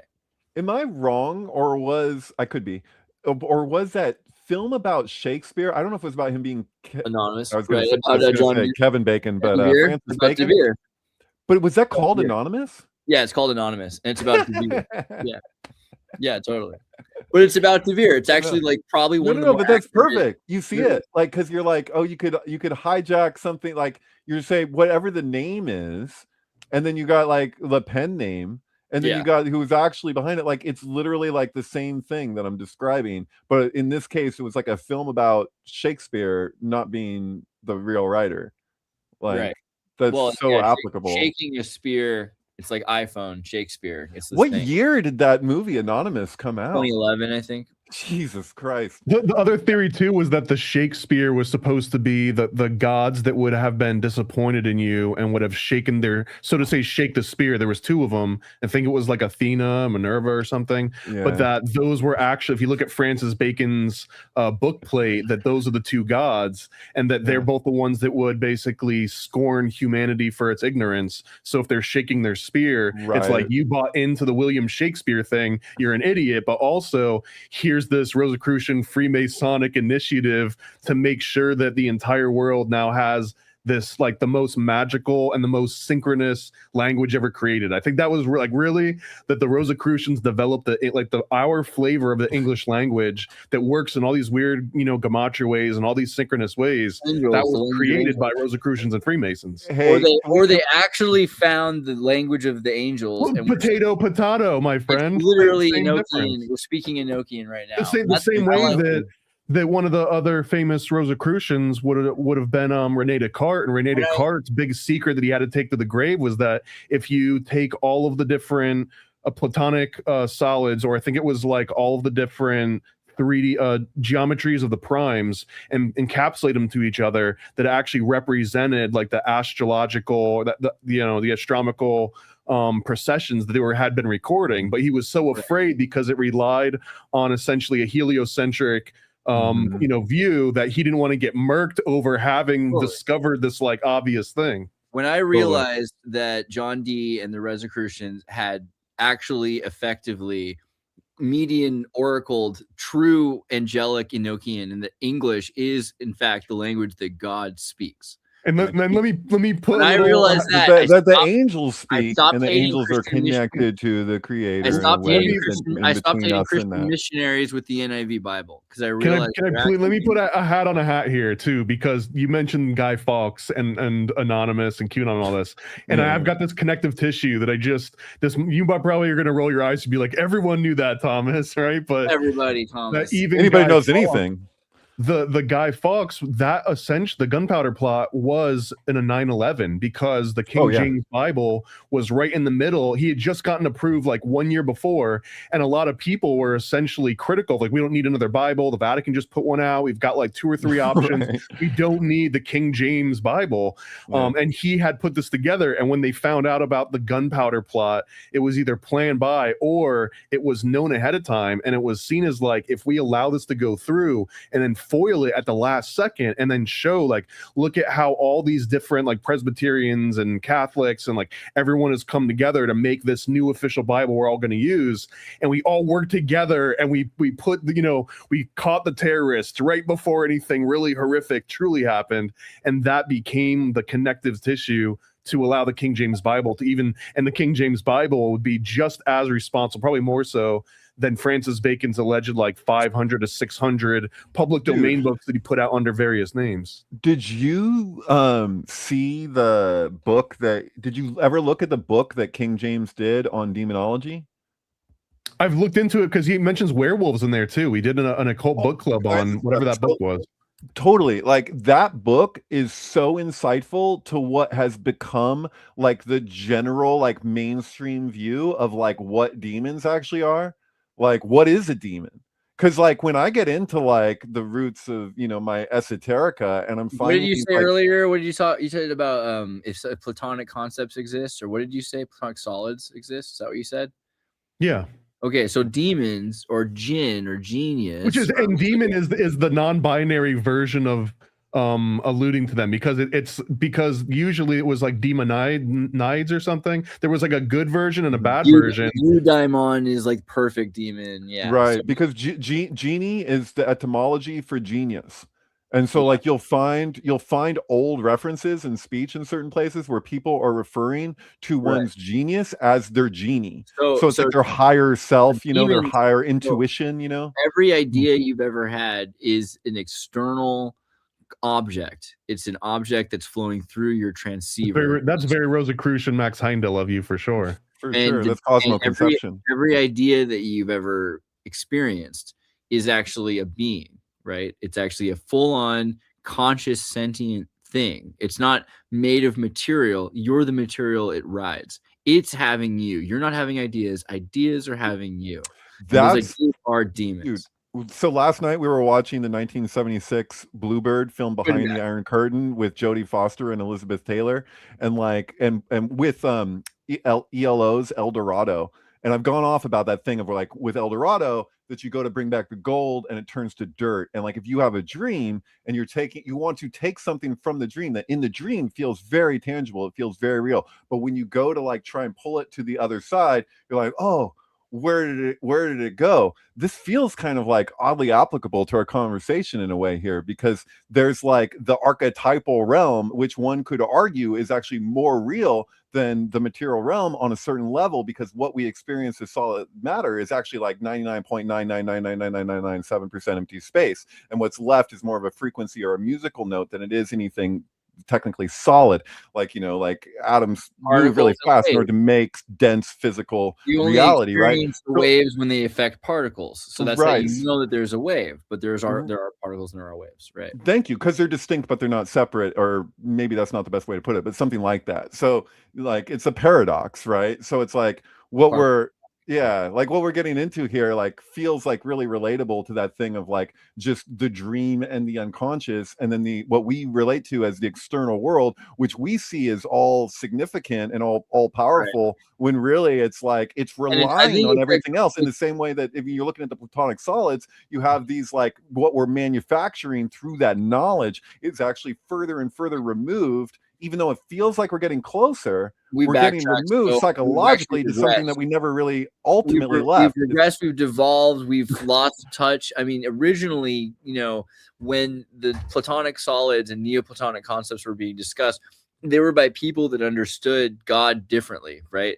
So when you think of God today, it's like God loves you. Like that's pretty common. Most of the cultures kind of make this God like that. That's not the Greek God. The Greek God's like, be careful. He's gonna touch you in places you don't. Keep yourself safe from God. Right. Like God's a dirty. Like he's gonna and his wife gonna molest you is what's if gonna God happen. Look finds out. That God, if Mama God finds out that Papa God molested you, you're gonna become a duck or a tree. Was Mary's conception, was her divine conception consensual? I mean, it would have to be be divine, right? The thing is, someone at that time would have to ask, because it wouldn't be assumed that it would be totally like, oh, it's great, like today. And so people knew, like gods are complicated, dude. It's all about electric babies. You guys seen that movie? I think I brought it up. Demons are complicated. And do you know about electric babies? Electric babies, what's that? I'm adding it to my list right now, just based on the name alone. Yeah, it's like this. I think she's not a Quaker. She's a what's the other one? They're different. Shaker, Quaker, Mennonite. No, shit. People say don't take vaccines, but many of them do. Christian Scientists. Are you sure that's the name of the Seventh-day Adventist? Electric babies. Yeah, I think so. Seventh-day Adventist, Jehovah's Witnesses, Latter-day Saints, Quakers, Shakers, Christian Scientists, Methodists, Presbyterians. I'm so out of it. Oh my God. Unitarians. They got little communities that don't use electricity. Mennonites. No. Amish. Amish, thank you. Amish So she's an artists. Amish girl who claims that she's been impregnated by a cassette tape. Nice. And Oh it yeah, turns yeah, out that the cassette tape was actually her father singing or something. And she's like, and he rode this horse or this Mustang, but it's really that he drives a Mustang. And she goes, but the point is, and the reason why I'm bringing it up is because she gets rejected from her community by claiming that she got impregnated through a divine thing. So she's like, you say it happened here, but it can't happen to me. And so like it calls into question, like it's like, I thought you people believed that this was possible. Oh no, but it can only happen once or whatever. It's like, I don't know, you know, it's weird. Yeah, we need to do like Enter the Void, but about Jesus, and like that way, like the hymen, it's just like the camera goes straight through the. No, Mary pulled the ladder up afterwards after she got banged by the pigeon. It's Yeah. just, I mean, the idea like, is if like God- if you actually if look God at the molests- Greek. If God's molest people, and you know, you have to be careful about them, and they're lying and deceiving, and like, so the Muslims actually might be where the Persians, really, it's where the Muslims and the Greeks get this idea that demons are complicated. They're not good or evil so purely. Some of these demons don't just worship the devil all the time. They're maybe not doing what God wants of them all the time. It's But all about Gizmo, dude. So, Gizmo, the Mogwai. Mogwai means demon in Chinese. They just did a screening of like a over 2-hour version, maybe 2.5-hour version of Gremlins. I can't wait to see it because in the original script, he's on the plane with a Mogwai and he tells the stewardess that it's a Mogwai, and she goes, "It's a demon," because she's like Chinese, she knows the word or whatever. And so the whole idea is there are these rules that in order for you to tend to this demon to make sure that this doesn't become so problematic, it's like you obey these certain rules. And so like it doesn't become demonic until through your own folly you make it I say demonic, I mean it means demon anyway, but you make it that demon problematic by your failure to hit the mark. So it's your sin, it's your missing the mark that basically makes this thing that could just be the new family pet into this like, this thing that just takes over everything. So this is honestly like a semantic version of copy of a copy though, right? Like the fact that now you say that Mogwai is based on demonic, but demonic itself is already a neutered version that would otherwise imply whether it was a good demon or a bad demon, because it's a battle of words because of what's happened with the language. So first they came for the dictionaries, but I said nothing because I wasn't a dictionary. So like they're basically terms are being used in these different ways. And that's what I was trying to say about King James is that like this basic like mainstream view of like what demons are came from his interpretation of other texts that he was drawing from. And in my view, having looked directly and translated some of those parts of those texts, I'm of the opinion that we could just as easily be talking about bacteria because of what is the demon, because the way that it's traditionally described is anything outside of that emanated flow that's constricting and influencing the perceptions in the consciousness. So you're saying if you're limiting your scope and you're closing in your paradigm, that in and of itself is basically a form of hell. So like if your identity depends on these very limited things and you're narrowing yourself into that framework, you're doing the same thing that was described in these ancient texts of like what demons do, So like I'm of the opinion, like with like Michael Sarian or whatever his name is, that guy who's kind of playing off of David Icke, that I'm like, corporations, total sigil magic, total demonology. I might not agree with all the specifics of how he proves that or represents that, but I'm like, sure, for all intents and purposes, you're saying that this, like, you're treating something like an organism that is not an organism. It's completely mind-made, and then it has this power over the people where, like, this is the traditional view of the Klippo, is that they always take more than they give. So you make a deal. This could even be as simple as a relationship, which is what Course in Miracles kind of argues, is that people get into relationships and it's actually a normalized thing where there's like this unspoken agreement around what you're going to provide for me in terms of not just, my security on like the level we normally relate to it, but it goes really deep because you're like, wait, what is the deal that's actually being made here? Are we making a deal with the other side through this ritual and this ring of like this agreement that we're making? Whoa, like, man. Whoa. Yeah. Whoa. Yeah. She stole my heart and my cat. Yeah, no, I'm just saying, like, it's like that there's this kind of like there's this thing that happens with people. There's these tendencies that people have, which for all intents and purposes, we could call demonic, but they're completely normalized on a certain level. Not to say that there couldn't be a holy version of that same thing, depending on our own development. Like we have it within ourselves to actually have genuine connections to people where there's a mutual understanding of the deeper significance of this stuff. But like the general framework that we see in society is like another order. It's not actually the order of the Sephiroth. It's a mimicking of it, which I think is actually what Guillermo del Toro's the subtext of his film Mimic is really happening. Okay. Yeah, like it seems like he's drawing upon that same idea, because it's a movie that's relating to demonology and that the thing mimics. I mean, even the gremlins in Gremlin, they just multiply when you put water on them, whether they're a mogwai or a gremlin, which is really they just all like you say, represent like a very specific vice too, right? Like a very specific, like each demon would represent a different process. So every one that comes off, Spike is kind of like the one that goes towards leadership, but then you have all the ones I only really remember the sequel because Gremlins 2 is the good one. Gremlins 2 well, is the same thing though, because then you'd have like the electric one and you'd have like the girl one. Yeah, and the electric one's the real energy, and then there's this whole thing where like one of them has a sex change, and then that gremlin ends up having sex with the doctor from Star Trek. And now it's in the Odyssey. Have you guys seen Signal 1? So I want to say something about the Odyssey really quickly, but go ahead to Signal 1. Remind me to go back to Zeus. Well, Signal 1, a fairly new movie, I think, maybe like the last like 3 or 4 years, and they are turning on some like particle accelerator AI based thing. It's supposed to, you know, bring on the singularity. Oh, right. And when they do this, it's very like heavy Star Trek like inspired, I think, because once they send this message out that they've detected, they think they've found some synchronous, you know, the binary code of all truth, because they detected out in space, and then they realize that they've really, spoiler alert, they've basically interpreted this SOS. So they took an SOS signal and then we re-encoded it and sent it back out in the universe, and basically letting the entire universe know, like, hey, here's this planet and we're in help, you know, like SOS Mayday.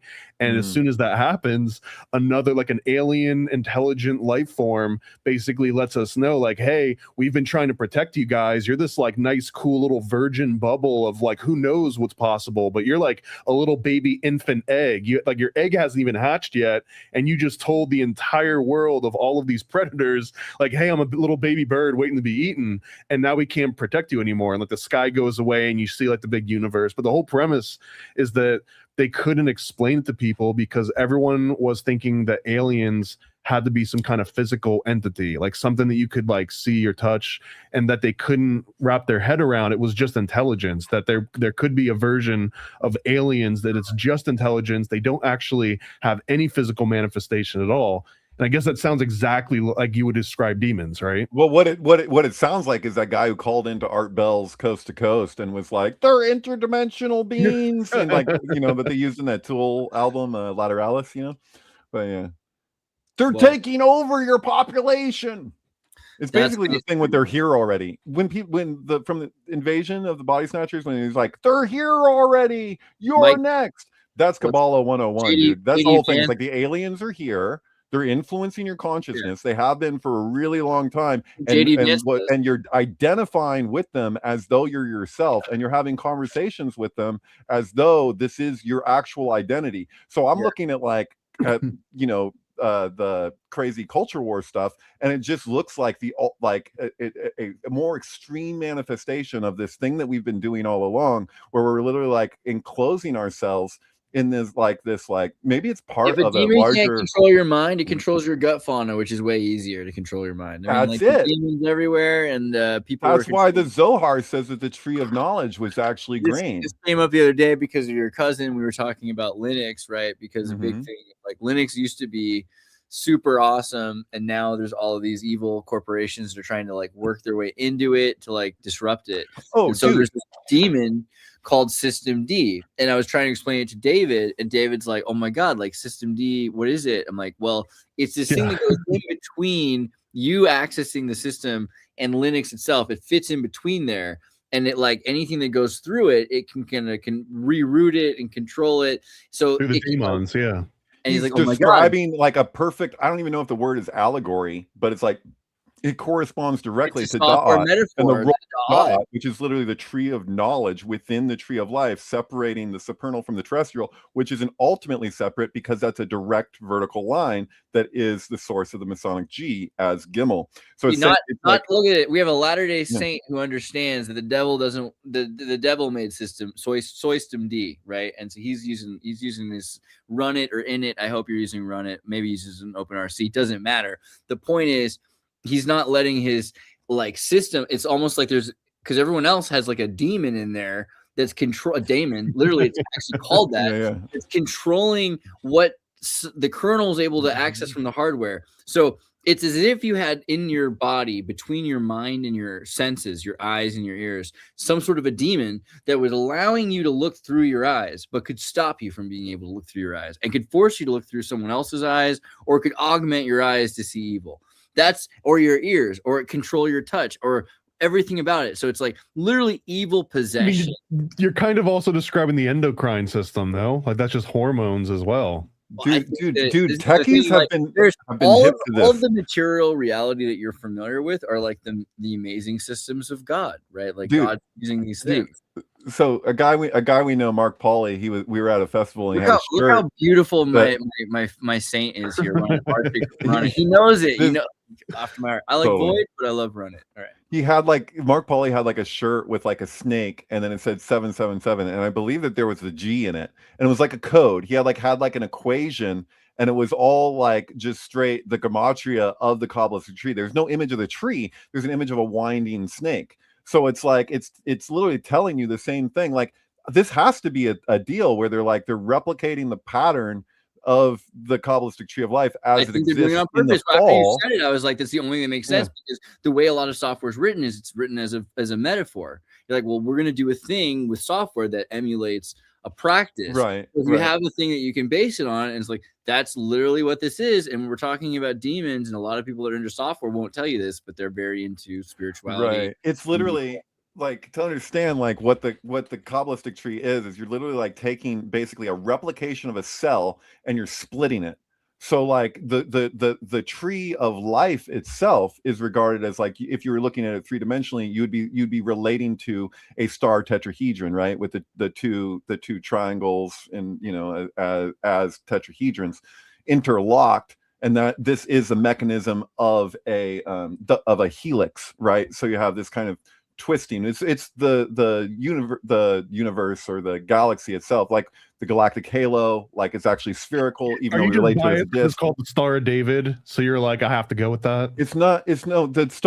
No one owns geometry, so like this is one of those things where it's like we'll find this all around the world. Also the swastika, where it's like, but what's fascinating is the degree of universality in meaning. Jewish, they don't use vowels. Yeah, there's a cultural thing where people, all sorts of cultures, want to claim some symbol or something, and it's kind of ridiculous because like even the cross, when you say the cross, like that's the pictograph from the Phoenician roots of the final Hebrew letter Tav. So it's like the end of a Hebrew cycle literally is represented as a cross. So, and you have the cross in the Kabbalistic tree itself. You can see that in the attributions that we now look to because of people like Eliphas Levi, whatever. But there's this argument that like when you're looking at the Kabbalistic tree, you're seeing an intersection between the supernal and the terrestrial happening through what would be the empress and the high priestess. So really the sacrifice is the feminine, which relates to Shekhinah. That's why Malkut is at the base, and in the placement of where Malkut was when she's separated from Ze'er, you have this basically idolatrous version of strength, which is the connecting point between Chesed and Gevurah, is basically like that arcana of strength would be one thing if Shekhinah and Ze'er were united and we were in that state, but because there's this imbalance or what is referred to as a defect that comes with the fall, you have this other order takes the role as if it's the order that it's depending on. So it's like it's dependent on something which is like kind of parasitic. That's why I think that there's this like relationship to demons traditionally, that they're essentially parasites because they latch on. I feel like when I look at proofs of a conspiracy from 1778, that's kind of what he's arguing happened to Freemasonry, because it's an externalization of this thing that we have this tendency to do within ourselves. It's why every time you have a system or an organization that has any kind of real ethics or morals, and they're coming from a genuine place, they're the most vulnerable to get hijacked, because all the people with perverse incentive want to use them for the ends of whatever it is that they want to achieve. So like, and then we go, oh, there's something wrong with the Jesuits or whatever. And it's like, no, the Jesuits are actually a monastic order that had a lot of integrity, that the people who wanted other things, they're like, oh, we're Jesuits. Why? Because everyone associates Jesuits with having a strong integrity. Is Nephite still here? I don't know if he just was dropping in or not, but like, I mean, this is something I was thinking a lot about because of the Lego scandal with the Mormons, because it's like Nietzsche talks about, like, the Christians were super cool when they were living in sewers, but once they got into power, they were committing the same atrocities at the Colosseum, maybe worse than the pagans were to the Christians, right? Mm-hmm. So Christians, once they're in power, Nietzsche was talking about their, saying if you're a sinner, that's even worse than a criminal, because a criminal, you can commit a crime that's right, limited in terms of, like, actually most law for a long time was designed to protect the criminal so that the society can keep going on. You don't just run over a guy because he, flipped you off in traffic. Right. There's a limit to how much you can punish. That's a really good point, because the qualification for the outsider who would challenge the kingdom in the Golden Bough, is part of that is that he be an escaped convict. But the thing is that doesn't necessarily mean that he's a sinner. It means that the system, that wherever he came from, he went against the grain. They need someone who will make the last first. So they're like, they're not gonna, like, that's in order to rejuvenate the tree, so to speak, and to trim back on the tree, it requires somebody who has this kind of integrity, which would mean that he would be a criminal, because the systems don't support people that go against the grain in that way. So it's a weird one. And we're talking about Reckless Ben, right, Thomas? Like the Lego scandal with the Mormons and all that, right? Oh my God. I'm familiar that it's a thing, but I mean, you explained it on a previous one. I don't know how the Mormons fit into it or any of this. The deal is that it's kind of someone's grandpa died, and like they had money in limbo, and the company got sold. Exactly. And so there's a big scandal, and there's a villain with a mustache that looks like he ties women to train tracks. The only problem is that along came Jones. The only problem is that they're members of the Mormon church, and so Mormons stick together, and they're in Utah. And so, the people that were owning the store before, you got these real Antifa leftists with his demon, piercings on his eyebrows. And so, of course, they're not going to protect these people who happen to be innocent people. They might look kind of away. But what I've noticed is if your child's missing at the fair, it's not the carnies that look creepy that have stolen your child. It tends to be the Baptist suit wearing wolf in sheep's clothing, right? So these decent folk that might be dressed kind of not Mormon, let's say, with the demon piercings, they're not the bad guys. This other guy, though, he might, granted his mustache looks evil and all that, he's presenting himself as a decent Christian member of society, and he pays his taxes, he pays his tariffs, and so people will stick together. And it's kind of a weird situation because and then Nephite is saying here, Utah is a prime example of how corruption happens when saturated society. Granted, there are still safeguards to protect against it. Corruption comes from those that go against the grain in a good society. Yeah, absolutely. I don't think, and this is the thing, it's not a Mormon problem.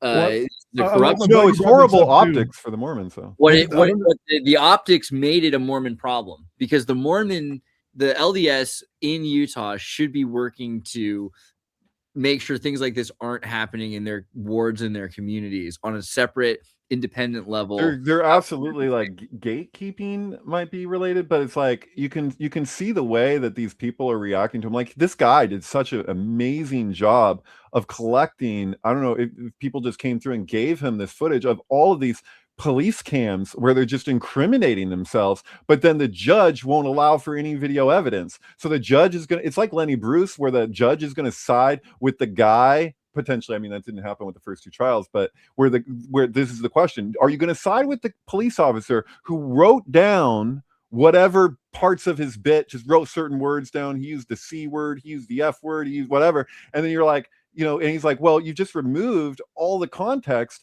of like why I'm like what my bit even is, like what my argument even is. Please just let me do my bit. So when you look at this guy's video, he's like, and even like he's showing that he's like sent the court like this file with all of this footage that proves his point, and then they're just not even going to look at it because they have their, it's not just confirmation bias, they're literally protecting people who are being corrupt. So like, this is $200,000 worth of Legos, which means a lot to this guy. Like this guy's where he like, you know, what would that do for him? But he's gotten to the point that he's like, I will let this go if you just do the chicken dance. Right. And I think it's just do the chicken dance, we'll drop it. Yeah, it's a thing like showing by doing an action, by not just saying sorry, but showing you're sorry by doing the chicken dance. Right. This is a lesson I've had to try and instill in myself, is that when somebody apologizes to me for something that I feel like was a wrong that was done towards me, I want specifics. Tell me exactly what it is that you're apologizing for, because repeatedly somebody says I'm sorry, but then some time goes by, it could be a year, it could be 5 years, and then the thing comes up again, and then I'm like, wait, you think what now? What this other thing that, you know, I like guess what I wanted to see really badly was there's a scene in that where they get a kid from, you know, Salt Lake City, which is like the New York City of Utah. Like they're not all very, it's the least LDS part of Utah. But this kid's like, he's LDS and he goes to a ward there, and he goes to this guy's ward. And what I wanted to see was like interaction from the ward itself being like, hey, we heard this story. Why don't you talk to us? I wanted to hear the bishop had, you know, talked to this guy, because that's maybe to me, I think what the church should be doing in that situation. But it's not, and it probably never will, right? Instead, what you have is you have a gang of, you know, and this is normal, like the Fraternal Order of Police, and the Fraternal Order of Police are going to be sure, like they're all part of a fraternity. In this particular instance, instead of being in the Freemasons or in the Catholic Columbus group, they're in, you know, because in San Francisco, the police are all in the Scottish Rite, you know. But if on 19th Avenue, but if you come to Utah, you're going to find that they're part of the order, you know, the Latter-day Saints, and therefore they're Melchizedek priests. And they all get together and they do the Melchizedek priest ritual. And together, maybe they're in the protection mentality of their own group. They're like, everyone's prejudiced of us. They think they're a nation, not a state. Yeah. Something tells me I have to doubt any, like, I'm just, my knee jerk is like any Melchizedek type of application that they're going to want to do is going to be so far removed from any like actual like you'd be surprised. I really do want to get you on with DJ Butler and with Amelia to talk about Cohen's, Cohenauts, and Margaret Barker, the Methodist who studied like First Temple rituals, because what I used to think the same thing. Like when I first was interested in the Latter-day Saints, I was like, wow, here's a really interesting group of fun people that probably have a religion that's made up in the 19th century. But as you start digging into it, you're like, wow, maybe they must have just known a lot. Somehow they were in Freemasons. They have to draw upon the other. It's like another step. Maybe in like somehow Judeo-Christian. You must have had a copy of the Midrash translated. Okay, all right. You keep going. At a certain point, you're like, whoa. They have like actually like no one's found this yet. In the last 2 years, they're finding it specific hemming patterns that the Melchizedek Levite priests had to do in their fabrics, that the LDS do specific fabric. I don't want to go too deep into details, but the stitching that's like a secret thing that they're keeping that goes back to it. And the way they do the first, second, third steps into the temple for the ritual, it's like, actually, how do they know this? Because so much of it is super. That's the crazy thing about the Ethiopian Jews too. Yeah, Joseph Smith was just super lucky. Obviously, he's a super lucky guy. You know, so lucky he got pushed out a window. You know, but like at the same time, like wow, what a coincidence that like 900 like things out of 900 turned out to be the actual rituals. Have you ever watched like the footage of Ethiopian Jews? I believe in Africa, doing the kosher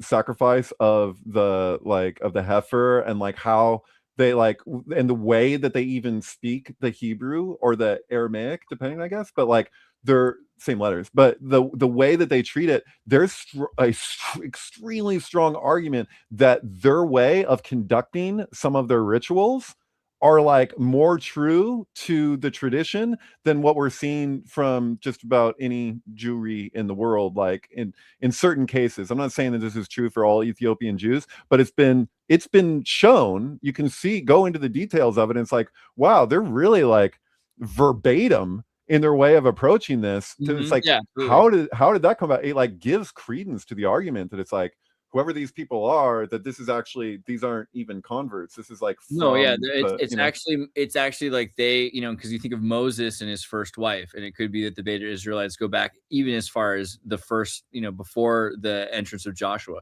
But then, the argument is Solomon. They say that they are a continuance going back to Solomon. And the difference is that they keep on to rituals that have been lost by the contemporaneous Jewish nomadics. Because after Josephus, you have Hellenic Jews, you have Europeanized Jews. And so there's a lot of really beautiful history and lore there. But a lot of that stuff is very post First Temple. Everything's very post Babylon.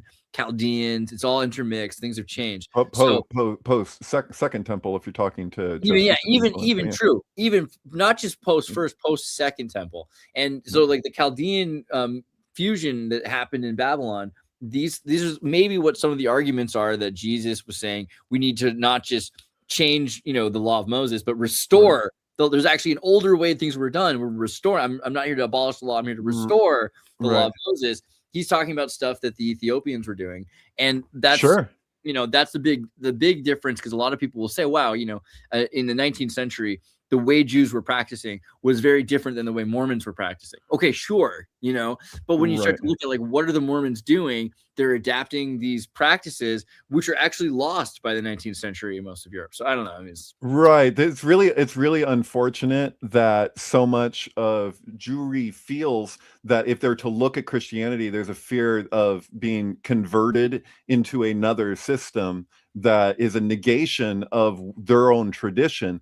But the kicker is really that Jewish people who actually, like, if you actually studied in a yeshiva and you have a working knowledge of traditional Judaism and all of that, like if one of them actually looks at the 4 books of the gospel, Matthew, Mark, Luke, and John, and actually reads them intently objectively, they actually have more potential insight into what this is pointing to than your average person who wasn't raised religious if they approach Christianity. You know what I mean?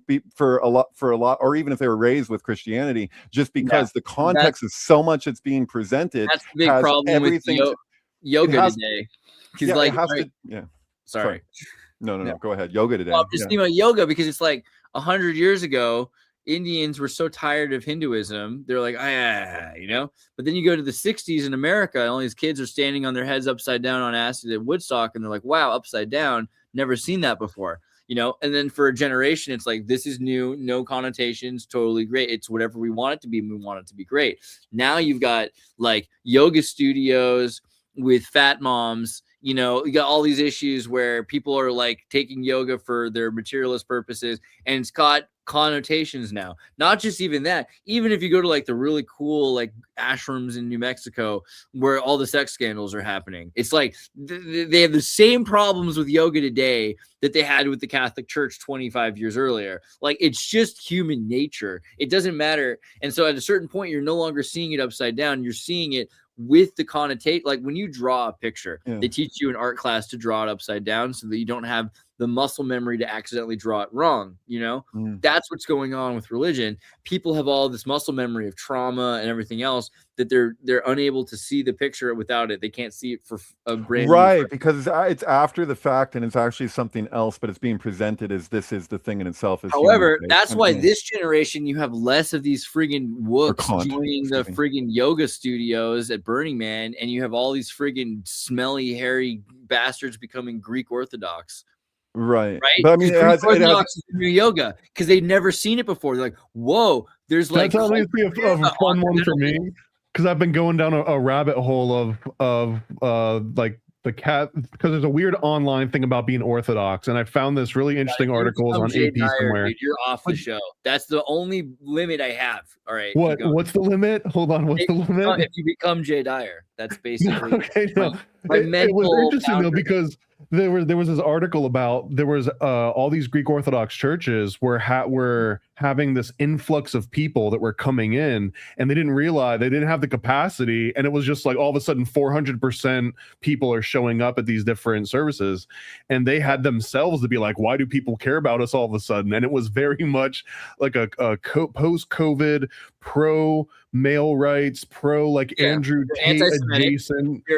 They worship a Jew that they fear the culture of. That's the thing. It's like he's a safe Jew. And then you go into one of these churches and they have all these paintings like a Hindu temple, like or a Tibetan monastery. These paintings, because a lot of these are illiterate, low class people. Are you talking about Orthodox? Orthodox, yeah. I mean, generally speaking, people that join that kind of thing, and I know they're going to be like, "Oh, well, we have so much depth to our." Yeah, you have the pyramid, you have the triangle, you have Pythagorean theorems. Great, you have Hellenic, Jewish, like scholarly. You have the Tetractys. You have the Reader's Digest chicken soup for the soul version of the Zohar. Congratulations. You can just keep the Zohar in your pocket and you don't have to read Hebrew. It's just the power of just having this book around. Just, will aid your life and magnetism and will bring money and power your way. Just see, the Orthodox are going to be like, no, that's Jewish mysticism. And like the thing with the Orthodox is you can say something to them, it doesn't matter what it is, but they're not allowed to think for themselves. So they'll say like, oh wow, gosh, I don't know, I'm going to have to talk to my priest about this. You know what this is though? But they should be saying it like, oh, wow, wow, I don't know. Yeah, I should talk to my priest about this. There should be like a positive intonation. Like a Mormon would. Like a Mormon would. Nothing wrong in talking to your priest about something. Dude, every time the Mormons come to my house, they're so open-minded. They're so open-minded. And it's refreshing because a lot of what I was raised with, not completely, but when you get into like those kind of very religious communities, there tends to be places where they come up against something. Maybe it's because they're by themselves and there's no like superior like over their shoulder. I don't know. It's gonna turn into like what is it, like heretic situation, the Hugh Grant where he's like milking the Mormon girls like in his attic or something. No, because even that, like the whole point of that, I think, is that have you not seen that? I love it. It's hilarious. What I got out of that was that the LDS are not as naive and stupid. Like they're like, all right, like that was the takeaway. Do our best, but at a certain point, I might have to slit this bitch's throat. Like I might have to. They're the ones that foiled them. And Mormons are the ones that foiled his whole entire scheme. The one was kind of naive and scared, and the other was don't want to go around just like not like. So the thing is, most people think that you can do anything and then you'll be forgiven. And LDS don't think that. They think that if you murder somebody, that's like you taking away something from the universe that God created that cannot be replaced. So, they take it more seriously, which is also what's led to like really like during the Mormon battalion, when the American Mason government invaded Deseret, right? They tried so hard not to murder them. They would sneak in, burn their crops, their food supplies. They would like release their cattle. There's all these creative things they did so that they didn't go to hell for murdering people that didn't even choose to be soldiers necessarily. So I mean, there's a lot of like they're thinking on a level that's kind of like karmic. Scalping was maybe okay as long as you didn't kill him from the scalping. That one time, and they got. It depends. There could be some important map underneath their scalp, like in Westworld. You don't know what you're going to find there. I think it's weird to say the Mountain Meadows massacre is like definitive of like a Mormon thing. It's like, okay, you have one bad event with some bad actors for sure, but that's one time, and then compare that to like literally every other religious group ever all the time. Right now, you fuck one goat and then you're Larry the goat fucker. Go to South America, look what the Protestants are doing right now. Like look what the Mennonites are doing in Bolivia right now. Like there's a lot worse that's happening now, but okay. Yeah, it's the meme. It's you fuck one goat. That's the goat. No one wants to talk about the fact that I designed these bridges that have been helping so many people get from point A to point B. No one wants to talk about that. It's all about this goat. I guess like maybe if I kill one bug or spider, will the LDS say that's not forgiven? Well, obviously, like there's different levels of life, but I would take that. I would take that not to a Mormon place, but just to like a more like spiritual place that like you probably need to spend more time putting life back into the universe, considering how much consumption we need to sustain our life. Brad Pitt's going to have to figure out a way to take all of these worms for when we build this foundation for the Tibetan temple, that no worms were injured in building this thing. You want to dig, you want to get, protect the worms, Mormons have like hundreds of grandkids, and I think that's kind of the deal. Like, you're going to consume a lot of life. There'll be a lot of death in your path. So try to do something like try to bring as much life into the world as you can while you have a chance to. Well, what is there? I guess that there would be like an inherent conflict between like Jodorowsky and the whole like brutality movement, was it called? Where there was this incorporation of actually harming people or like murdering animals or like causing death and despair and pain and suffering, and incorporating that energy into like the thing that, which is because when you're saying like, is there a way to do it without killing a spider, whatever, I'm going back to El Topo, I'm going back to Holy Mountain, where it wasn't just, oh my God, can you believe that they killed frogs and iguanas? The main reform. When Jesus in the gospel, his only real reformation of Judaism has to do with sacrifice. So, and the context is that there's first of all the fall from the garden with the serpent. It's the same gematria as Messiah. So Mashiach and the Chasher, both 358, which means that this is the equivalent of this. That's how Hebrew works. So you're like, what is the fall? And then what is the redemption? What is the gnosis? Because knowledge was the cause of the fall. Knowledge is the cause of the redemption theoretically in this system. But the thing is that it all has to do with what immediately follows, not just the fall, but Cain and Abel, which is what you see in 2001: A Space Odyssey. So like the tree of knowledge is represented by the monolith, and then followed immediately by ape has killed ape, right? So like what that represents because they brought an offering of the vegetation and agriculture, and the other one brought the animal sacrifice. And so Hashem prefers the animal sacrifice. Then you follow that with Abraham is going to sacrifice his own son, but his hand is stopped. So the idea of Christianity is that, Father, why have you forsaken me? The Father has his son presented as a sacrifice. So in the New Testament, in the gospel, Jesus is basically playing some version of Isaac, and Hashem is playing, Abraham. And so, but it's not Abraham. It's not man's child. So like, and the whole thing gets deeper when you're looking at the communion, not what Catholicism is kind of ritualized necessarily, but the Last Supper itself, what is said and what the meaning of that is, which is, this is my flesh, this is my blood. You take this into yourself. We are one thing. So if I'm the Son of God and you're connected to me, then you're the Son of God too. People treat that all that means is to believe in Jesus. But there's a problem there when it comes to what faith even is, because faith is not the guillotine of reason, despite some relatively popular belief within organized religion. Faith is what carries you to the other shore, so to speak, when reason recognizes its limits and has that humility. It's all about humility. So like if you just coming from a place of hubris and arrogance, you can't really understand Christianity. Like the Sermon on the Mount does not compute with anything that doesn't recognize that love is patient, love is kind, it doesn't envy, it doesn't boast. Not that that's the Sermon on the Mount, that's Corinthians, but you know what I'm saying. Like this idea of like, well, what even is strength? What even is love? And that's what Christianity calls into question, and pointing out the hypocrisy from everybody involved. There's nobody that Jesus leaves out of his recognition of hypocrisy. And people will use that and say, oh, so he had something against, he seemed to have dirt on everybody, like that was there in that context of that scene, right? He was like Epstein. What's that? He had dirt on everybody. Oh, well, he wasn't blackmailing people. That's the difference, and even there's other differences too, obviously. Suffer the children to come unto me. I mean, Epstein may have said that too, but I don't think he had the same intentions. Yeah. What are you up to this week, Paranoid?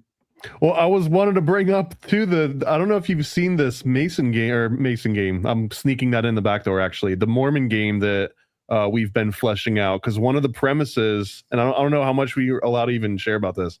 But one of the premises of the game, on a Mormon game, and it's actually taken longer than you might think. So we've been thinking about it for a while. It's been in progress, but it's making like huge like leaps and bounds lately. And one of the mechanics of the game is that you play through it, you unlock a portal that brings you back into the past, and you kind of turn into like a quantum leap situation.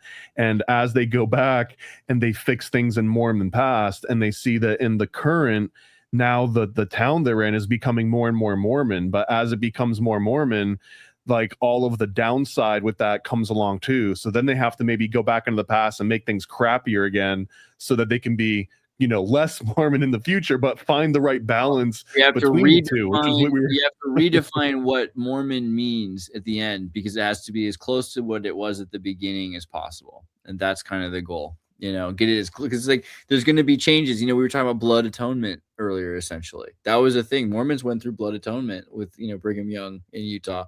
So there's a lot of things that define a culture, and those could. Oh, you wanted me to talk about the Odyssey. So there was one thing I wanted to say about the Odyssey. Oh, so, Christopher Nolan needs to do the Joseph Smith movie next. I need to put that in the universe. What about Chris Knowles? Can he do it? Never mind. Sorry. So there's a lot of people that are upset about the movie, but there's like someone asked, is there anything good about the movie? And that's always like fun to jump on like the unusual thing. So there's a idea, I forget the real name for it. It's like the Xenian concept, right? Which is they call it the law of Zeus in the movie. And so the law of Zeus, the Xenian concept, is that the gods come down sometimes and walk amongst us disguised in drag, sometimes as beggars or buggers, right? That's the way I would put it. And you are to take the gods as guests because they're testing you to see your hospitality. So you need to be treating everyone, even transgendered Elliot Page in this movie, as a god. You need to be treated. They could be an undercover angel, is the view in ancient Judaism. So if you're interacting with anybody, a homeless man on the street or whatever, you're supposed to keep in mind this could actually be an angel in disguise that you're interacting with, and you're actually being tested. And so they're like, it could be anybody, could be everybody. You know, you're supposed to be relating to them through, you don't actually know, which I like. Even just on the level of like, I like to not, like when somebody presents something that I may disagree with, I do my best not to jump to the most bad faith interpretation of who that person is or where they're coming from. I want to just treat, as much as I'm able, what they're saying on its own terms, like on its own merit, and discuss that, rather than just like being like, oh, this is what you're really saying. Because that straw man shit happens all the time. It's one of the most frustrating things to witness, both in real life and on social media, is when people have to tell you what you're saying in order for them to have something to argue against. Like, you have to address, you don't have to, that's the thing. It's like, I think it's healthiest to address people's, you know, actual position on a matter as they're articulating it, rather than just like projecting the worst case scenario of what evil place they could be coming from and who they're colluding with or who they're paid by or whatever. Like, anything is possible, but I don't know. I don't like to assume the worst of people, I guess. I do. Well, anyway, so everyone, that's the most important message of Christopher Nolan's new movie. That's the thing I think we should all get out of it. That's what I think he wanted people to get out of it the most. It's ironic though, because that to me is like a Trojan horse. The same way that I feel, maybe controversially, but like the whole turn the other cheek aspect, which I know is debated, but the premise of it is to be a pushover. And if you were, let's just say that you were a small elite group and you wanted the rest of the world, like such a massive majority, it would never be fair for you to be able to fight everybody else against you. The easiest way to get somebody to fall is like, become meek. Let me turn the other cheek. Pretend that every person out there. What does turn the other cheek mean? We're not pretending that first off, we're not pretending that the God is a loving God. It could easily still be the Zeus rapist God. So you're just pretending it's a God means it's a very powerful person that might be pretending to be a meek, you know, bugger or a beggar. All right, turn the other cheek. I like the version where if you were to turn the other cheek, it forces them to slap you with the other side of their hand. Because if they slap you with the outside of your hand, that's a disrespect. But if you slap them with the inside of your hand, it's actually forcing an intimacy upon them. So you're actually that's fine as the occult interpretation and all, and like the esoteric version. That's but like literal. If you go into a modern mainstream church, which I feel somewhat of an authority because I was a chaplain in the military for a few years, right? But I believe it really is to turn the other cheek when a mainstream normie hears that. Yeah. It's don't instigate a fight. If somebody be the bigger person, take the higher road, be like, walk away from Right. None of this conflict. has anything to do with what's actually said in the gospel for the most part, and what is being propagated as a thing. And a lot of it comes down to how long it was that so many people were illiterate and they were being told what the scripture says by people who had ulterior motives. There's so much perverse incentive in the early workings of the church. Nobody expects the Spanish Inquisition. There's so much that's just antithetical to what things actually meant. Lamza is helpful. Lamza will go through examples like turn the other cheek and show you what the actual basis is for the thing. So when I want to have a conversation about Christianity, it's so easily convoluted because of all these associations of all these years of preachers telling people what the scripture says, which might have very little to nothing to do with what was actually said. Don't pray as the hypocrites do on the street corners where they just want everybody to see them. You go into your space, you go where God will hear you in private. That's there, and yet look at what people are doing. It doesn't make any sense. How did that happen? I blame illiteracy, but not completely, but I think that's holy hell. Careful with what you show here, especially around this scene, honestly. Make sure you guys watch David Charles play MK Ultrasound 7 on X. Yeah. Make sure you go to the syncbook.com where you can actually find more of his media. He's actually got an entire series. One of the ones that we just watched last night was ELO with the Bluebird, which is a joint production between the Soviet Union and the United States with Jane Fonda. And who's the main lady? Elizabeth Taylor. Elizabeth Taylor in a Soviet propaganda mind control movie about Madame Blavatsky's Bluebird. You got to watch it. It's a challenging one for some people in particular because not everybody can make out ELO's lyrics. So if you're really, it's a rare individual these days that's really hip to ELO, but what this concept album is speaking to is the same thing that the film and the story of Bluebird is speaking to.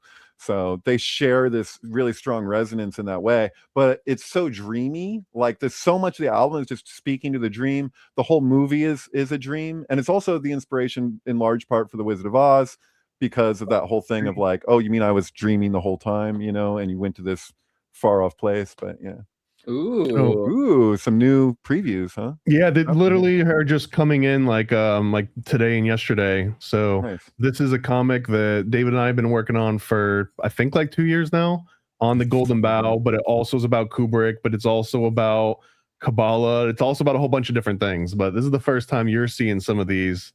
And this is just Kubrick sort of leaning into Golden Bough being representative of all these different folklore that we've kind of come to understand, and this is the modern version of it. But here's some other.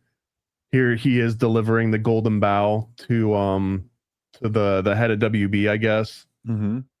And then here's the phone call. It's not colored yet, but here's the phone call of representative them talking all throughout the entire year. So we'll have a bunch of different seasons here, and we'll have the little squiggly line to frame it.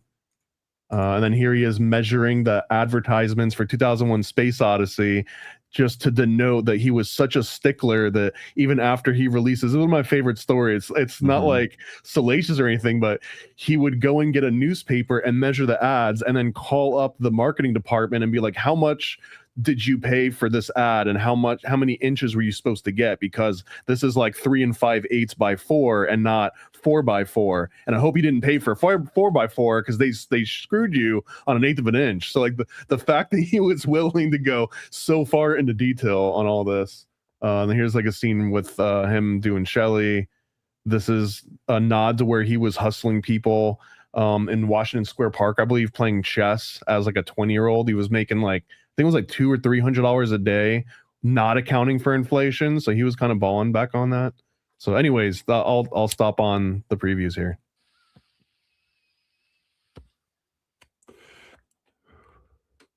I was like, we have a episode coming up pretty soon of your show having to do with Polanski. That'll be fun.